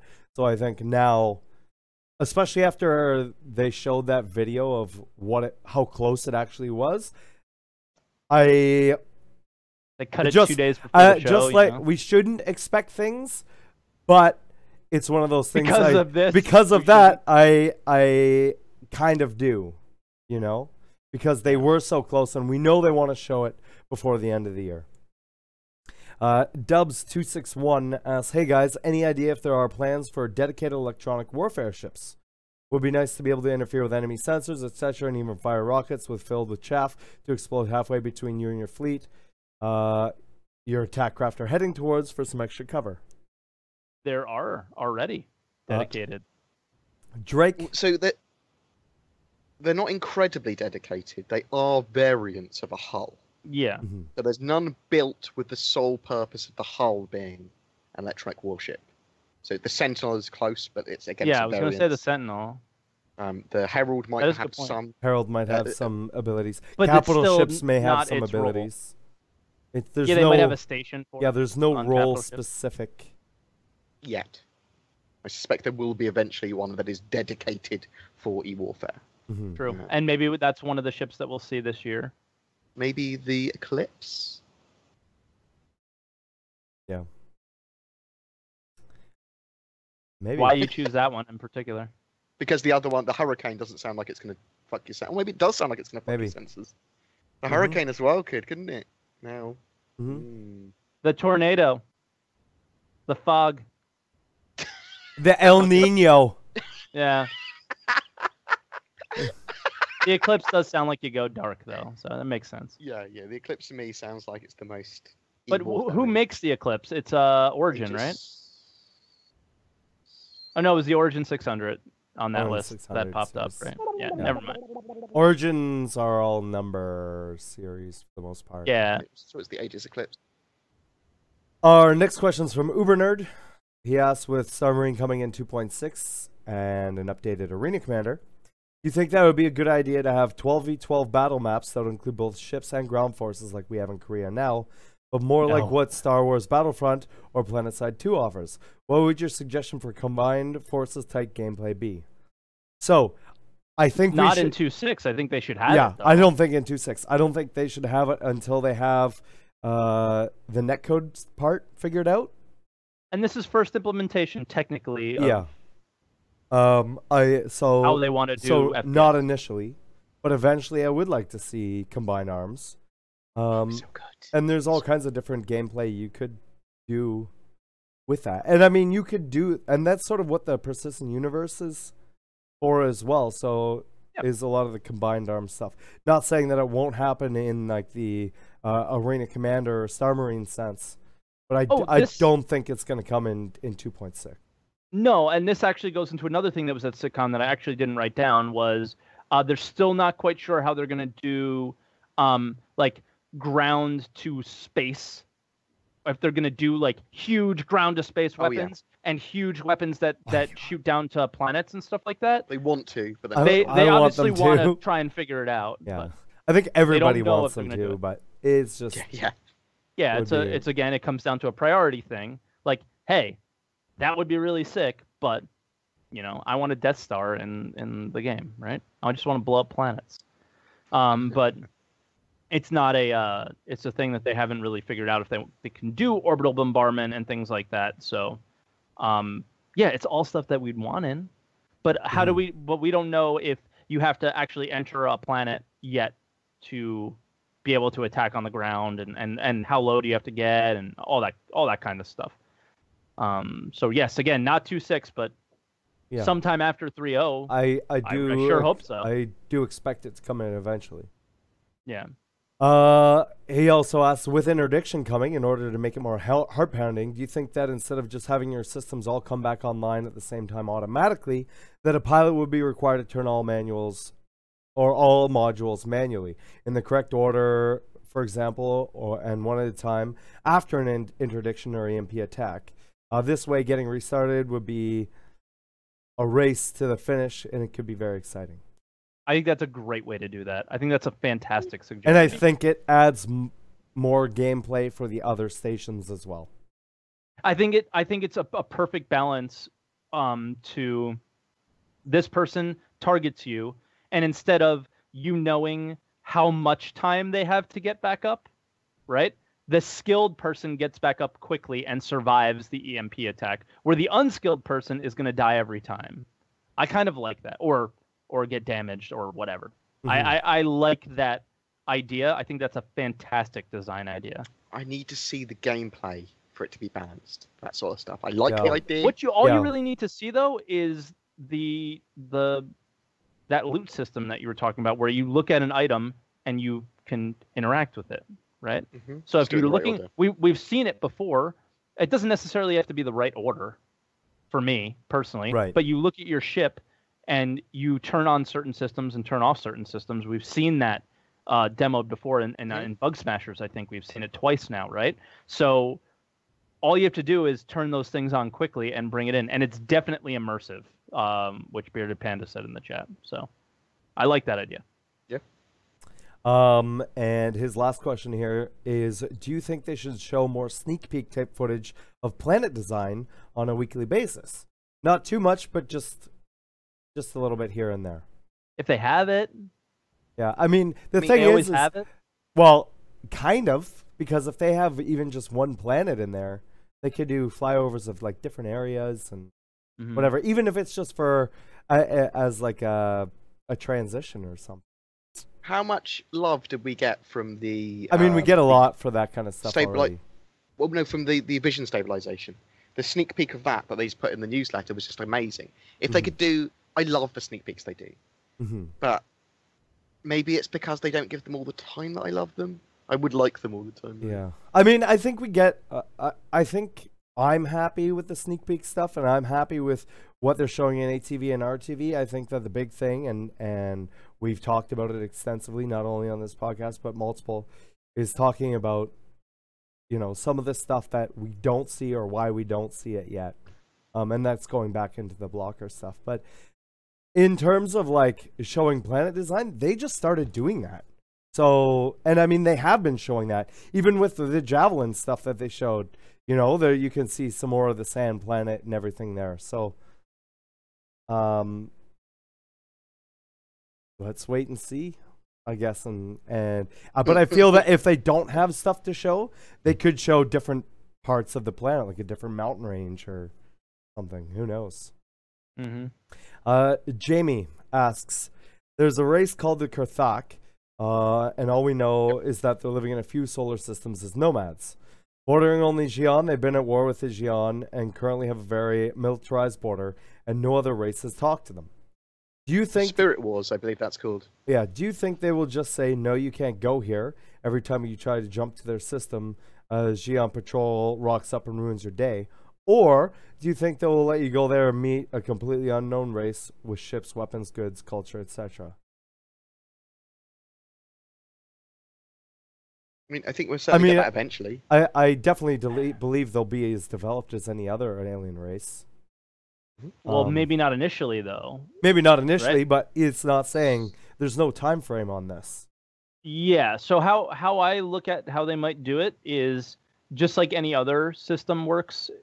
System like the actual star systems work is you need to find the jump points in order to get there. And if it's something that, if it's a front line, I don't necessarily know if the GN's going to share that with you, right? So if they're not sharing it with the human race, then you would have to find it on your own. But once again, and it if would depend if they on don't your implement that reputation individually, maybe. Maybe, but how I'm looking at it is this way, where jump points have to be found, right? So they don't have like as in CIG doesn't have to allow you to find the jump point until they're ready to. That's right. Yeah. To give more story about the Kurthak. And what's the deal with everything being spelled like the cat people from Wing Commander? Chris Roberts, probably. Yeah, Kurthak, Jian. There's always like a real, like Yes, it's heavily influenced by his original idea. I mean, for Star Citizen before anyone else came on board. Well, so it's all going to be his. So his I words. wonder if like all these races and aliens were thought up before the project even started. Oh, please don't be cat people, Tavarin, please. Please. Dude, I would not be surprised if there were cat. If there was an homage to the Kilrathi. I can't believe I forgot the Kilrathi's name. That's how tired I am right now. The Kurthak and Kilrathi sound a lot alike. Well, it's more likely to be, if anyone's going to be the Kilrathi, it's more likely to be Tavarin, who are extinct, or almost extinct. Because then they don't have to go, I got cat Ring Commander in our game. Yeah. So, yeah. We got the turtles. Cat person female model. We got turtles. Oh God. Oh. We got. So why not cats? Yeah, I mean, I like turtles, so. I like turtles. I like turtles. Windlord asks, they said which kind of farming or something along those lines also. Do you think there'll be indigenous cattle herding or some other type of farming of medicinal plants or livestock? You mean space weed? Also, he mentioned personalized caves. I don't know who he's referring to as he, but do you see that as possible planet-side hangars or something other? Thanks for being so hyped about this game. It helps my hype. I'll take this one first. What I think he's going with. This was also on this week's RTV, where what's the name of the gentleman who's the lead ship guy in the UK? And what? Oh, I just visualize his teeth currently. Oh. I know his face. Yeah. The aliens guy. Everybody knows who I'm talking about. So yeah, whatever. We know. I'm terrible with names. I'm sorry. So somebody else type it in the chat. Somebody out there is listening to this and screaming. Nathan Dearsley. Thank you. Nathan Dearsley. He mentioned going even further with like these down ships, where you might just be walking along and see nothing. You won't see the ship, but you might see like a door. Like the ship's been completely covered, but all you see is a door, and you can go underground. Right. That type of stuff. So what we know, all we know at the moment is that they're trying to figure out the tech to do it. Now, that doesn't mean any of this stuff is possible. Okay, and that's what they said at CitCon in Germany. On RTV today, they were like, "Yeah, no, we don't know anything about that." So it could have been the people that were on the show today that had no idea that this was being worked on in Germany or thought about in Germany, or he was kind of like, oh, we're not supposed to talk about that. So I don't know. But how I look at it as is what they were talking about, the tech to do it as is very No Man's Sky-y is how they mentioned it. Like you have a tool that you dig into the procedural planet with. Right. So not necessarily caves that are there procedurally, but you actually dig your own cave was how he took the question. So caves might actually be some there. Sort of voxel type. Yeah. because they can change elevations and move things around. They can make their own caves, I could imagine, like an artist could. So there's Well, no I mean, reason why there wouldn't be caves. even in something like on a very basic level, when you're generating a planet, say in Minecraft or something, it can generate cave systems and things like that as well, right? It's just on a lot more basic level. So I wouldn't see why they wouldn't be able to do caves if they really wanted to. Yeah. Our next question is from Obenins. He says, if an atmosphere is deemed dangerous for your constellation, can a crewmate uncouple the Merlin and fly that in there, as it seems to be more aerodynamic? Yeah. I think that's why not. Yeah, I think that's sort I of think what that's the one of the point points of it. Yeah. Mhm. Especially like the Pisces and some of the other snubs. For the That's gonna be a 85X. great use for them. Yeah. I think Yeah, exactly. that's sort of what those purposes are, and they talked about some ships being more aerodynamic and flying better in atmosphere than some other ships. Even though maybe two ships can both fly in atmosphere, one is more effective or faster or handles better because it's more airplane-like shaped. And that was some of the reasoning behind some of the shapes of the aircraft they have now. Forrest Stefan at CIG asks me, where am I from? I'm from Vancouver. He goes, so where are you from, bro? Bro, so where are you from? BoredGamer's going to lose his shit for the next 5 minutes. Commander Wolf asks, on the topic of instancing that you guys spoke about and about having a bubble. Here we go. This is going to be a long one. I initially thought about the Division and how they did it, merging the single player with multiplayer. For example, when you would go to a certain location with low loading time, once you cross the invisible bubble, you would see the other players in that room, and once you leave, they would disappear and revert back to single player. Is this what you're thinking of or something similar? That's what I think of when I think of the instancing, yes. See, but now that's kind of what I was thinking of. But that's it. Too. Yeah, that's the instancing. But that's not, like when we had the argument, I was talking about traditional instancing. So I don't know if we really have a bet anymore. And we never really but I mean, decided what the bet was anyway. And this is something that, you know, that's how we look at it. But that's not necessarily how it's going to be implemented. I mean, no, we have no idea. I think that's how it makes the most sense to us. But who knows? Who knows how they're going to do it? Especially if they're now talking about multiple different people that aren't connected doing different missions in the same area. In the same place. See each other. Seabard asks, opinions on bases and how they should do it, or do you think they should do it? Well, I wonder what he means by bases. Yeah. Like stations or bases on planets. Let's assume bases on planets. Yeah. I think not invisible moon bases like Chris wanted. Right. So I think Please don't. I think with this, it could be something that's there already, and you could just occupy it. Yes, I think that's the easiest way of doing it. And potentially have a way for you to lock it or something like that. Because what about NPCs defending it, and then you can occupy it? Exactly, or NPCs defending it, and you occupy it, and one of the items you find on the NPCs are the keys to the door, the code, or whatever. Yeah. Right? Yeah. And the thing is because they could pepper planets with this stuff, you don't ever have to worry about, oh, I'm never going to find one, because you could put them all over. Now, what's the point of taking over that base, do you think? You could turn them into organization areas or hangars or locate what like would hangouts be the monetary or meetups. benefit? That's what I'm trying to think of. There might not be a monetary There may not be one. What's the monetary benefit of building up a tent city in DayZ? There isn't one. But you can store things there, and it's fun, and it just adds meeting location. Yeah, you could make it worthwhile somehow, because it also creates a lot of emergent gameplay, right?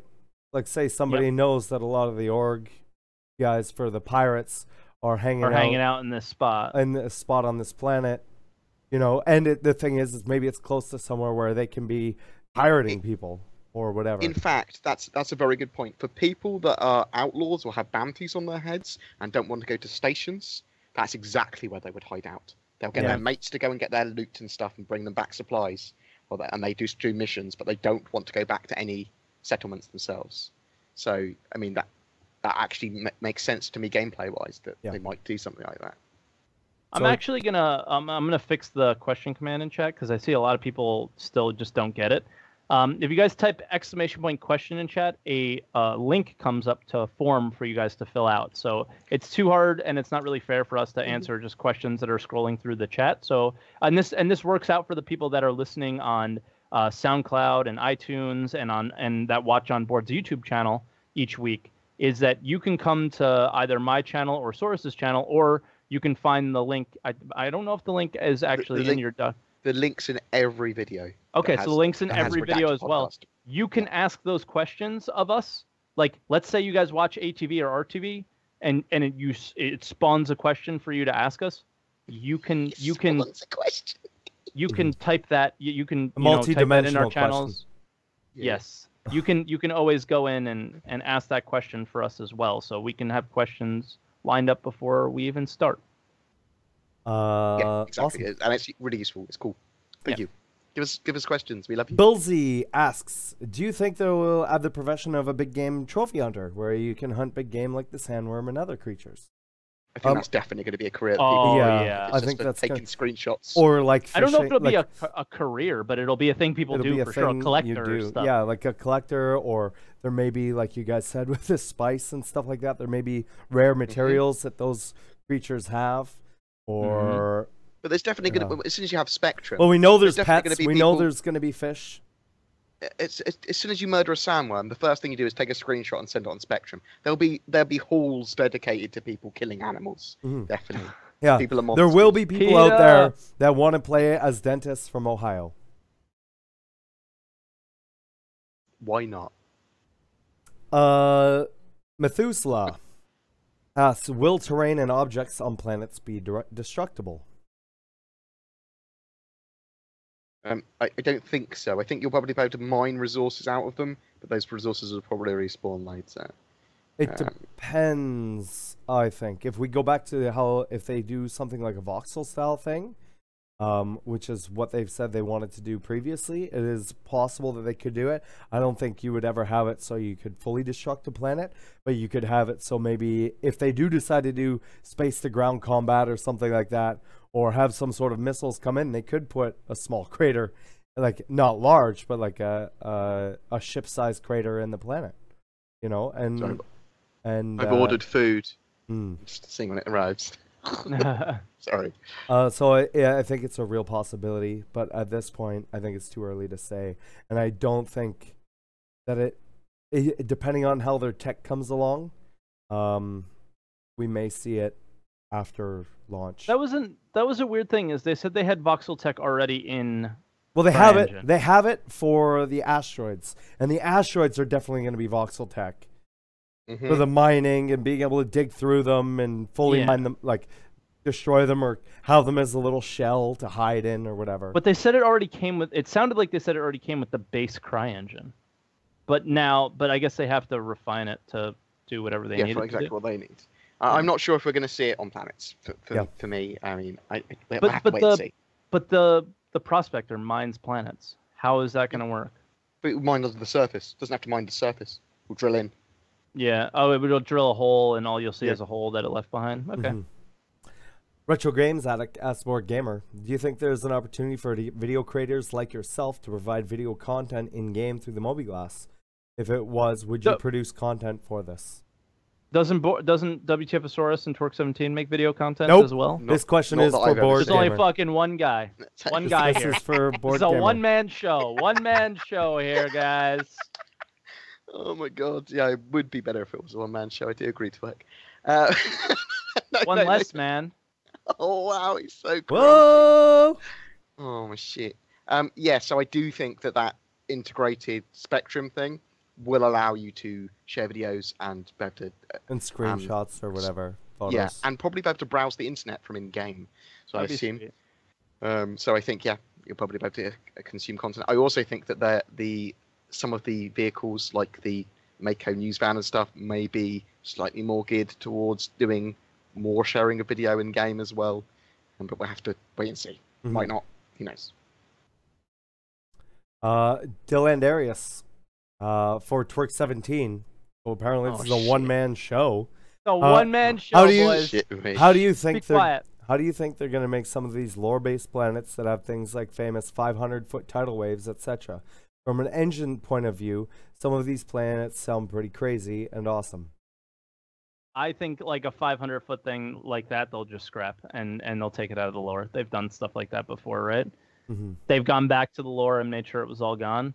They'll retcon it. You're a monster. Well, I'll just add what was at the beginning of the question. I just can't imagine a 500-foot tidal wave. Not really, or just you're for not allowed to twerk. land in those areas and you can only see them from a far distance.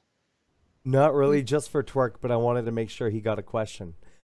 So I think it could be the same thing as they are doing with the sandstorm and stuff like that. That could just as easily be water. Okay. Right? And that was a huge, like, 500-foot wall of sand coming in. I've seen how water affects my GPU even with a 1080. But we'll see. We'll see. Yeah. Yeah. But I mean, it's still, like, I would imagine that those sound clouds and everything are still rendered as a type of fluid, just a different type of particle.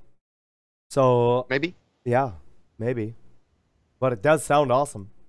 I will give you that. Sounds awesome. Giran, I'm sick, and that makes me wonder: will Star Citizen have illnesses that medics can cure? It'd probably be as mission based, but unlikely to be. I've got space herpes. So Chris, way Seems back weird, when, initially said they are going to avoid anything like illnesses and sicknesses and things like and that, hunger and that kind of stuff. So very unlikely. But like Board said, oh, there may be a mission where, you know, somebody's sick, like an NPC or something like that, or has some sort of terminal illness that maybe a spice from a certain sandworm can cure, or something like that as a mission. Mission-based But outbreaks. I don't think you're going to see it as something that medics are going to be doing that. I think you're going to see more of the just actual, like, healing battle wounds and things like that. Yeah.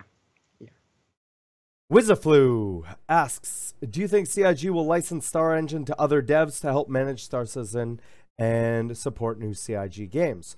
Or will they have it just for them as an advantage? Is it an advantage? I think it's all about licensing that engine. I think it's an advantage to license it out. Yeah. More money for the development of cool games that we can play from them, right?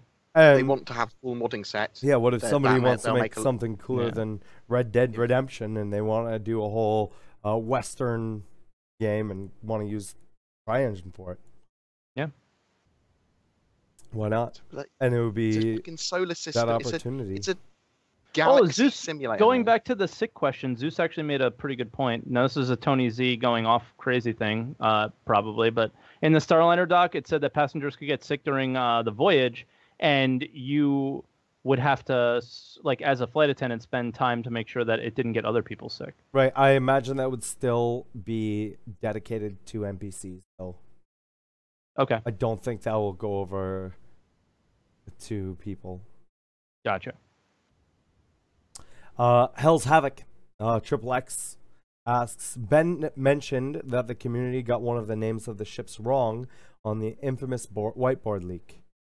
What ship do you think it is? What? Say that question again? Ben mentioned that the community got one of the names of the ships wrong on the infamous whiteboard leak. What ship do you think it is? It'll be the Misc Racer. It might be the Misc Razor. I know what ship it is, so I can't say anything. Oh, I see. Got the Eclipse, we've got the Hurricane, we've got... It has to be the Racer then. It has to be a different ship. Just look at the damn board. That's all I gotta say. Look very closely at the board. It's completely obvious. Okay, there's your answer. The Railbow asks, is it any final decision on how our hangars will work in the Persistent universe? Will they be like planets or asteroid belts with large player hangars around? I think it depends on what your hangar is. The asteroid hangar, I believe, will have its own asteroid in an asteroid belt somewhere. But some of the other ones may or may not be in asteroids, or they may be on planets. Board's staring at the board right Yeah, now. board's trying to figure it out.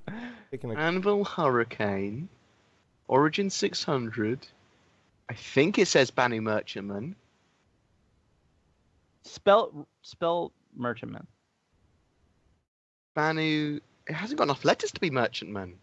And Ben is saying the community got one of the names of the ships wrong. So is it a different Banu It's the ship? Banu Merchantman. It hasn't got enough letters in. It starts with an M or a H, but it hasn't got enough letters. Another Banu ship. I thought the Miss Gracer might have been the Miss Think Gracer. emotes in the chat. Yeah, I mean, it wouldn't be surprising. I mean, that's the only Banu ship we know of, right? So they should probably have more than just one ship.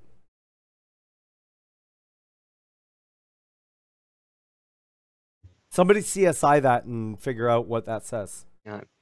Bullseye. People have. It's just like I was told what it was, so I feel like I'm under an NDA for that, so I'm not going to say what it is. But you can figure it out on your own very easily if you look at the board closely. What ship it is? You might not know what the name is, but yeah. Bullseye asks, with Synth World as a lore idea, do you think that orgs will eventually be able to buy their own Synth World if they have enough credits?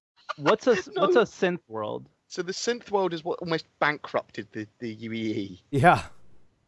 No, I don't think they've Can you even finished explain their that? Synth I don't World. know anything. I don't follow the lore as closely as I should. Do you mind explaining it? It's an artificial world. Yeah, it's literally an artificial world project. Like they want- Westworld or whatever? Like Like the show Death Star. Westworld? Like the Death a Star. giant actual planet. Yeah. That they built. Okay. Yeah. Yeah. Death Which Star. was bankrupting them, and they kept on pouring more and more and more money into it. That's dumb. Yep. I don't think so. Well, okay. No. Not for the If it first bankrupts little an bit. entire human In- race. No. It could, let's say, 8 years into the game. Maybe. But not any time in the foreseeable future. It would be cool if they brought that in later on, though.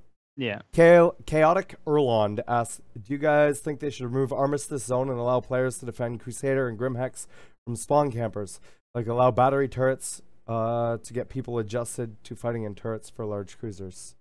I think they should add turrets anyways to space stations that have landing stuff on them, so they can protect themselves either with AI or with players.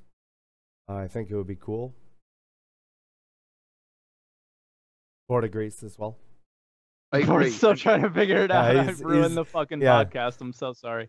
But they have mentioned that they do not want armistice zones. They really don't want to do it that way.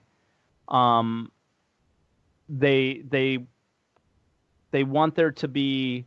They want it to be open. They want it to be real life. Like if I want to take a gun out and shoot somebody at a bank, I could.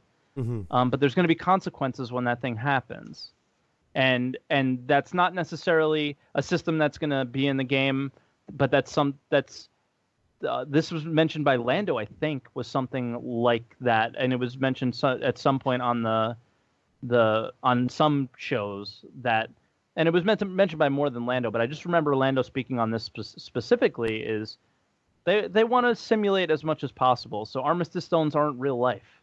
Right? I have a fucking gun on me. If I want to pull it out, I should be able to. Mm-hmm. It's just the consequences and how they're going to Right, go they need about the the AI punishment. and things like that in the game. Yeah, before they can even start thinking about that stuff, right? Right. But I don't really think they want armistice zones. It's just what they need to have for now. It's funny. It's a temporary all the measure. silly names people are putting in chat. A temporary measure. Wolf asks, if you could change anything specifically about any working ship, what would you do? I would fix the turrets. Yeah, I actually agree 100%. I really want to Second we place don't would come have- physics grids. Proper physics grids with proper interaction to inside to outside of the ship, because we still don't I really just want to have be able that. to shoot people and for my shots to hit them. Right, and that's what I Like- mean by those physics grids and physics everything. grids, yeah. So like for me, I agree with you on the turrets. It's and this kind of comes down to that female model discussion that we had before. Is it a priority right now? Maybe not. Not really.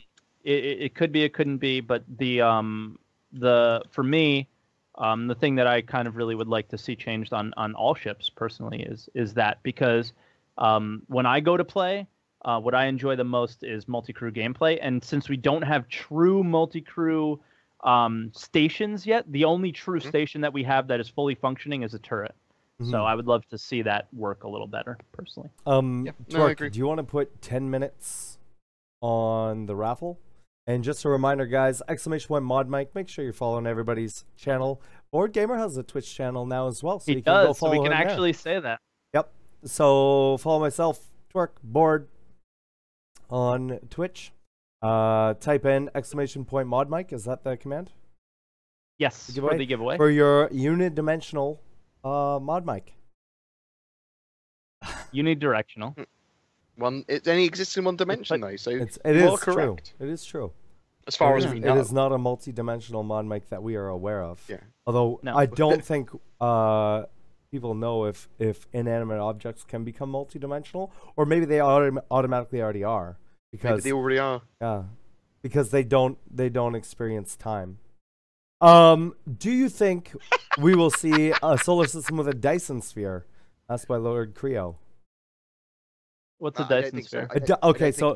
A Dyson sphere or a Dyson swarm is when it's basically, I think it's a Type 3 Type 2 civilization where they're Is using it Star Trek stuff? No. This is real life stuff. Actual, so it's a real life thing they think will eventually happen. Yeah. So they're using all of the energy of a star. So they've built basically a shell around it or whatever, and it absorbs all the energy for that whatever race that made it to use that energy from that star. Like in Star Wars, the most recent one, where they sucked all the energy out of the star and then used it. Yeah, why not? Sure. Why not? But a Dyson sphere is like a thing. A Dyson sphere would be like a shell or a swarm of it's a star satellites. power plant. Yeah. Oh, okay, cool. Yeah. It would be neat, but I don't think so. Maybe like way down the line, if we come across like another alien race, like maybe the Kurthak do it or something, and we find them later. They would make them so fucking powerful as Yeah. They'd be making their own jump points. Less star vacuum, more star gerbil ball. Gotcha. Lock Austri asks, for the three of you guys, do you think we will see or hear about the other two locations in the Stanton system? The lower post had Shuin Mining Core HQ on Microtech. So new Babbage for 3.1 or 3.2. Who was that asked the question? That was Lock Austri. Thank you so much for asking all three of us a question and saying for all three of you. Because you know what? There's three hosts here. I appreciate that. Yeah. No, the HQ might be a building that you see on Microtech. Yeah. Yeah. Why not? Yeah. So like as far as like the hero locations go, they're probably going to look at the lore. They probably have looked at the lore to say, okay, these are things that we need in these locations. Yeah. So why not? Someone said Banu Marksman. Now that is as close as I can see to it. I'm not going to tell. Listen, I'm not telling you whether you're right or not. Because I want to respect that person. Rinjenden asks, don't you think an option to provide in-game video or podcast content via Spectrum might get Star Citizen problems with performance rights organizations? What? I don't know what that means. For example, in Germany, the GEMA blocks half the music videos on YouTube because of license problems. So I think that would happen on an individual basis, right? Like what I see on my Spectrum, other people may not be able to see it. But for example, when it's come to like web browsing and stuff like that. What if you can follow people on Spectrum? Yeah. I mean, there are other games that do it. I know of all kinds of virtual reality games that do it. Like desktop VR applications where you can go in with multiple friends and basically pull up a browser and do whatever you want and watch whatever you want and look at each other's screens and stuff like that. So maybe, but I don't Yeah, I don't like, and same thing if you look at something like, I think Second Life had it, where you could bring up like different things, or like there's games like Gary's Mod, where they have like theaters and you can go into the theater and we'll watch YouTube videos together. Yeah. So there's all kinds of examples that say that it is possible, and there are games that do it, that are released. I think it's very, very likely to have that integrated into the movie classes though, with the Spectrum stuff. I think that's what they're going for. I think. Gunsy Bang Bang, or Guns Bang Bang, I guess is what it's saying. It's just missing some vowels there. The Cutlass is being redesigned. Yes. There's a lot of conversation debating whether it should become larger or more nimble. From a pirate perspective, nimble is preferable. Where do you think it will end up? I think it'll be a larger ship that is nimble. We actually know it will be larger, right? Yeah. Because of good old Matt telling us that it's going to be able to hold a dragonfly. That's correct. So, but I still think it's going to be a nimble ship. But it will be compared to, say, a Freelancer. But yeah, it maybe might not be similar compared... size to a Freelancer, right? Yeah. Because it just a Freelancer just fit in that ship. So, yeah. And our last question, Bullseye, and if the Vanduul, okay, so this one's specific to me. If the Vanduul became a real threat, these fucking guys, to the well-being of the human race. Yep. I read the question first to see if it was to you guys as well, but you know what? Source hadn't had a question just for him. All of us had one, so now it's a 3-man show if he gets it. So it's fine. If the Vanduul became a real threat to the well-being of a human race, would you put aside your pirate ways and ally with other humans to help push back the Vanduul? I'm gonna say this now: if I can join the Vanduul in any shape, way, or form, I will be. Really? Yeah. That's okay. So serious instead of role play, or right. So I want to be a pirate question. No, I'm going to ask you, I guess, a follow-up question. Is the Vanduul are a threat to the human race, right? It's obvious. Yeah. And it seems obvious to me that there's going to be like long story arcs, like most MMOs have. Right. A nice little story arc involving the Vanduul. You're not going to play that story arc at all? You're not going to get involved in that gameplay? No, I'll still get, like, obviously Squadron 42 and stuff like that. But I'll do that on another account. In Star Citizen, Squadron 42 is notwithstanding. There is going to be a story arc within Star Citizen, right? So if if there's 2 story arcs, right? One is with humans and one is with Vanduul, I will do the one with Vanduul. Let's assume that there's not one with the Vanduul yet. You can't play as then there's definitely going to be a more outlawry one. Then why would There's going to be a what board? There would definitely be a more outlawry one. But I think... Yeah, there'll be other story arcs going on at the same time, but I don't think you'll be with the Vanduul ever. I think later on it's definitely a Vanduul possibility. Work with humans. I think later on it'll definitely be a possibility. To play as a Vanduul, for sure. Well, no, I think it's a possibility that not all the Vanduul are monsters either. I think it might just be that single tribe that may be leading them at the moment in Squadron 42. Oh, that's a good... That's an interesting take on that. For me, they're like a nomadic warrior, Native American almost race, but they're aggressive, and they go, well, we're scavengers, we're raiders, we're locusts.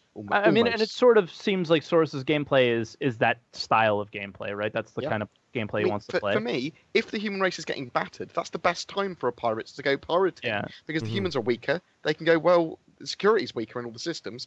They'll sort it out eventually. It's not my problem. And looking at other IPs, giveaway, by the way. Other IPs, right? Like look at something like what is it called? Guardians of the Galaxy or whatever. You know, some of the guys team up with the bad guys and stuff. You know, they don't care. I don't care. Whatever makes me more money, and if I think or I think is even either more money in game or is more interesting to play. And I love this style guide of the Vanduul, and I'd love to be able to play alongside or as a Vanduul. So I don't think a lot of people would be playing that. So I mean, as yourself, the way that the game is going to come out at release. We can't I don't play think, as a van. release, I don't think that's going to be a possibility. I think that we may be able to build relationships with them and things like that. And if so, then I will probably build relationships if it's profitable and it makes sense to me. Yeah. I mean, I like the idea of a pirate faction, a player-led pirate faction that are very, very, very, very sympathetic towards the Vandal and stylize themselves after Vandal. I like that now. I think that's a good idea. I think that's a great roleplay concept. Again, we fucking love the Vandal. Let's all get glaives. Let's all dress as Vandally as we can. Let's take trophies like they do. And if you have the reputation system, you know, just like in World of Warcraft, I hate to bring up that one again, but there are reputations that you have to fucking grind to get, but you can get them, and they are quote unquote the bad guys. Yeah. So I don't see why not. I wouldn't make it easy.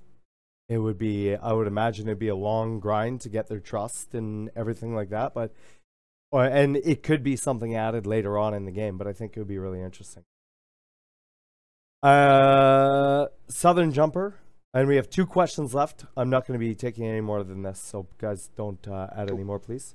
What do you think they will have in place to prevent hacking? Like actually hacking your account? A system. If you mean your account, they obviously have the authentication thing now. I think he's talking about hacking in game, but we don't know. Countermeasures. There's countermeasures, right? No. I know what they're talking about. They're talking about things like God mode, clipping through walls, things like that. So because a lot of it is almost all of it is server side, is one of the big things that they're going to be doing to it. Now it's going to be something that's ongoing and is always iterating and changing on, but that is the biggest thing that they can do, is making everything server side to prevent the hacking and cheating. Okay. He said in-game, but I don't know. Don't know what that means. Well, no, it just says, what do you think? Oh, is that what it said in chat? He typed it in chat. Okay. Yeah, he said in-game. In-game? But there's countermeasures, different countermeasures. Yeah. And we might hack back. It might be like a battle back and forth, and that's something that somebody on one of the communication systems does. Now let's assume it's in-game. Maybe we can get Matt to talk a bit about this, because this stuff was publicly spoken about. Was the design around the Herald. There's lots of countermeasures on the Herald, but they're different countermeasures from your traditional missile countermeasures, where there's like protections from certain type of hacks. Like physical countermeasures on your ship that you fire off, I think, was what they were talking about. So I don't know if you can mention anything about that, but if there are countermeasures currently, like again, the Herald's coming out. So here you go. It says notions of in-game hacking and e-war still very much work in progress, so no details to go into. So there you go. We don't know. They did talk about countermeasures, but now that was all a long time ago, I guess. Previously, they've talked about hacking, and that if you wanted to blow up someone's ship with hacking, that you would put yourself at risk as well, so you could only do it inside the ship. Yeah, okay. I think for anything as well, you also need whatever mechanics you have in place. You need an equal mechanic that takes equal skill to prevent that. Yes. And there was an e-war doc. That's where I'm getting this from, Meliciana. So yeah, it's somewhere out there. Also, with the missiles that they were looking at having a missile that didn't do damage, but that added like a little tracker or attached some sort of communication link to that ship. I suspect it was an Ethernet cable missile. Yeah, and I suspect that most e-war stuff won't be totally devastating to your ship, but it will disable your radar. It'll be annoying, right? Yeah, really annoying. Like disable your shields or something. But yeah, you're not going to be able to jump in, see a single ship, and go, "That ship's mine now." And then I own it, and then you're just remote controlling it around. yeah, exactly. All right. How are we doing for that raffle? It's over. Okay, so 171 people entered. Draw that, and right. Ready, set, go. Grom 78. Grom 78 with a 0.6 chance to win. Congrats. Congratulations. You've got a multi-dimensional. Who's he sending a message to? Me or you? It doesn't matter. Okay. Because we're both sending it to the same person. Yeah, so you can send. I guess since it's my channel, it's a little bit easier to send a message. You can type !PM in chat, Grom, and that'll give you a link to send a PM to me. And just send me your, I guess your email address. Well, you're gonna need the email address, your actual address. Oh, your okay. So name. email address, Basically, and maybe phone number. Yeah, probably that as well. For I guess we should double check what they need for it for next time. Physical goods, but just message Twerk. He'll tell you everything you need. Yep. Twerk, what are you up to this week? And this week I definitely have a giveaway. My end of the year VIP Gold giveaway. It'll be on Sunday coming up. What should I give away? Yeah.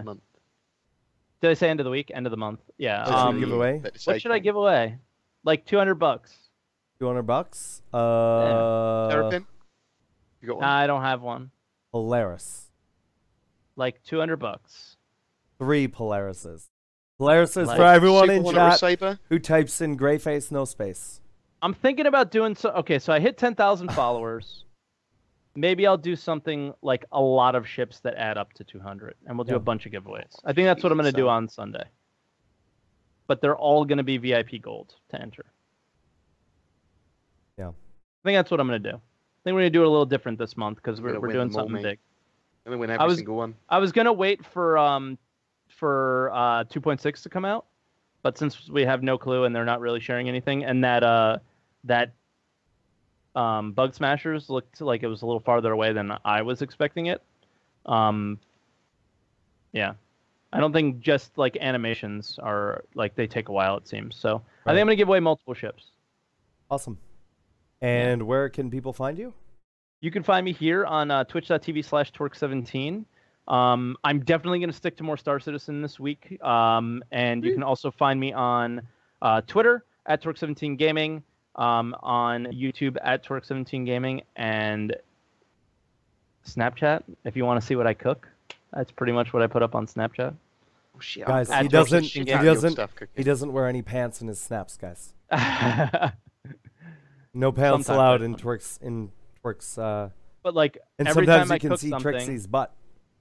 Every time I cook something new, I put the recipe on Snapchat. There you go. Yeah. BoredGamer, what are you up to this week, and where can people find you? People can find me at BoredGamer UK on pretty much all the social medias, on the YouTubes, and also on the Twitches. But this week, I'm going to. My body is prepared for Titanfall 2, so I might be streaming some of that at odd hours. And other than that, I'm doing some videos, as I said at the beginning of the show, on capital ships, game mechanics, roles in the verse, some more ones that people have been wanting for a while. But now I've got enough information that I can actually talk about them with at least some level of knowledge. Yeah, that's basically what I'm going to be doing. Titanfall's going to be so good. And people can find you. Also, I'm getting a 1050 as well. Nice. TI? GX cards. Or just a 1050? No, just the cheapest 1050 I could find, so that I can see how well it will work on Star Citizen. Gotcha. It's supposed to be pretty solid 1080p like game. $90 or $80 or something? So yeah, you can get them for about $100. So yeah, because the 1050 Ti is 110, right? 130, 140. Okay. That's crazy. Again, you might be able to, that's the recommended price. You might be able to find them cheaper. I found my 1050 for £100, which is probably around $100 at the moment because of how weak the pound is. No, there was a British guy that was a very rich British guy that said it made a nice little rebound. I mean, it might have made a small rebound, but it's still like $1.3 maybe to the pound at the moment, isn't it? So I don't know. And where can people find you? At BoredGamer UK, pretty much everywhere, bro. Twitch, Twitter, YouTube. Yeah, Twitch now. You're still streaming Sundays and Tuesdays, or more often now?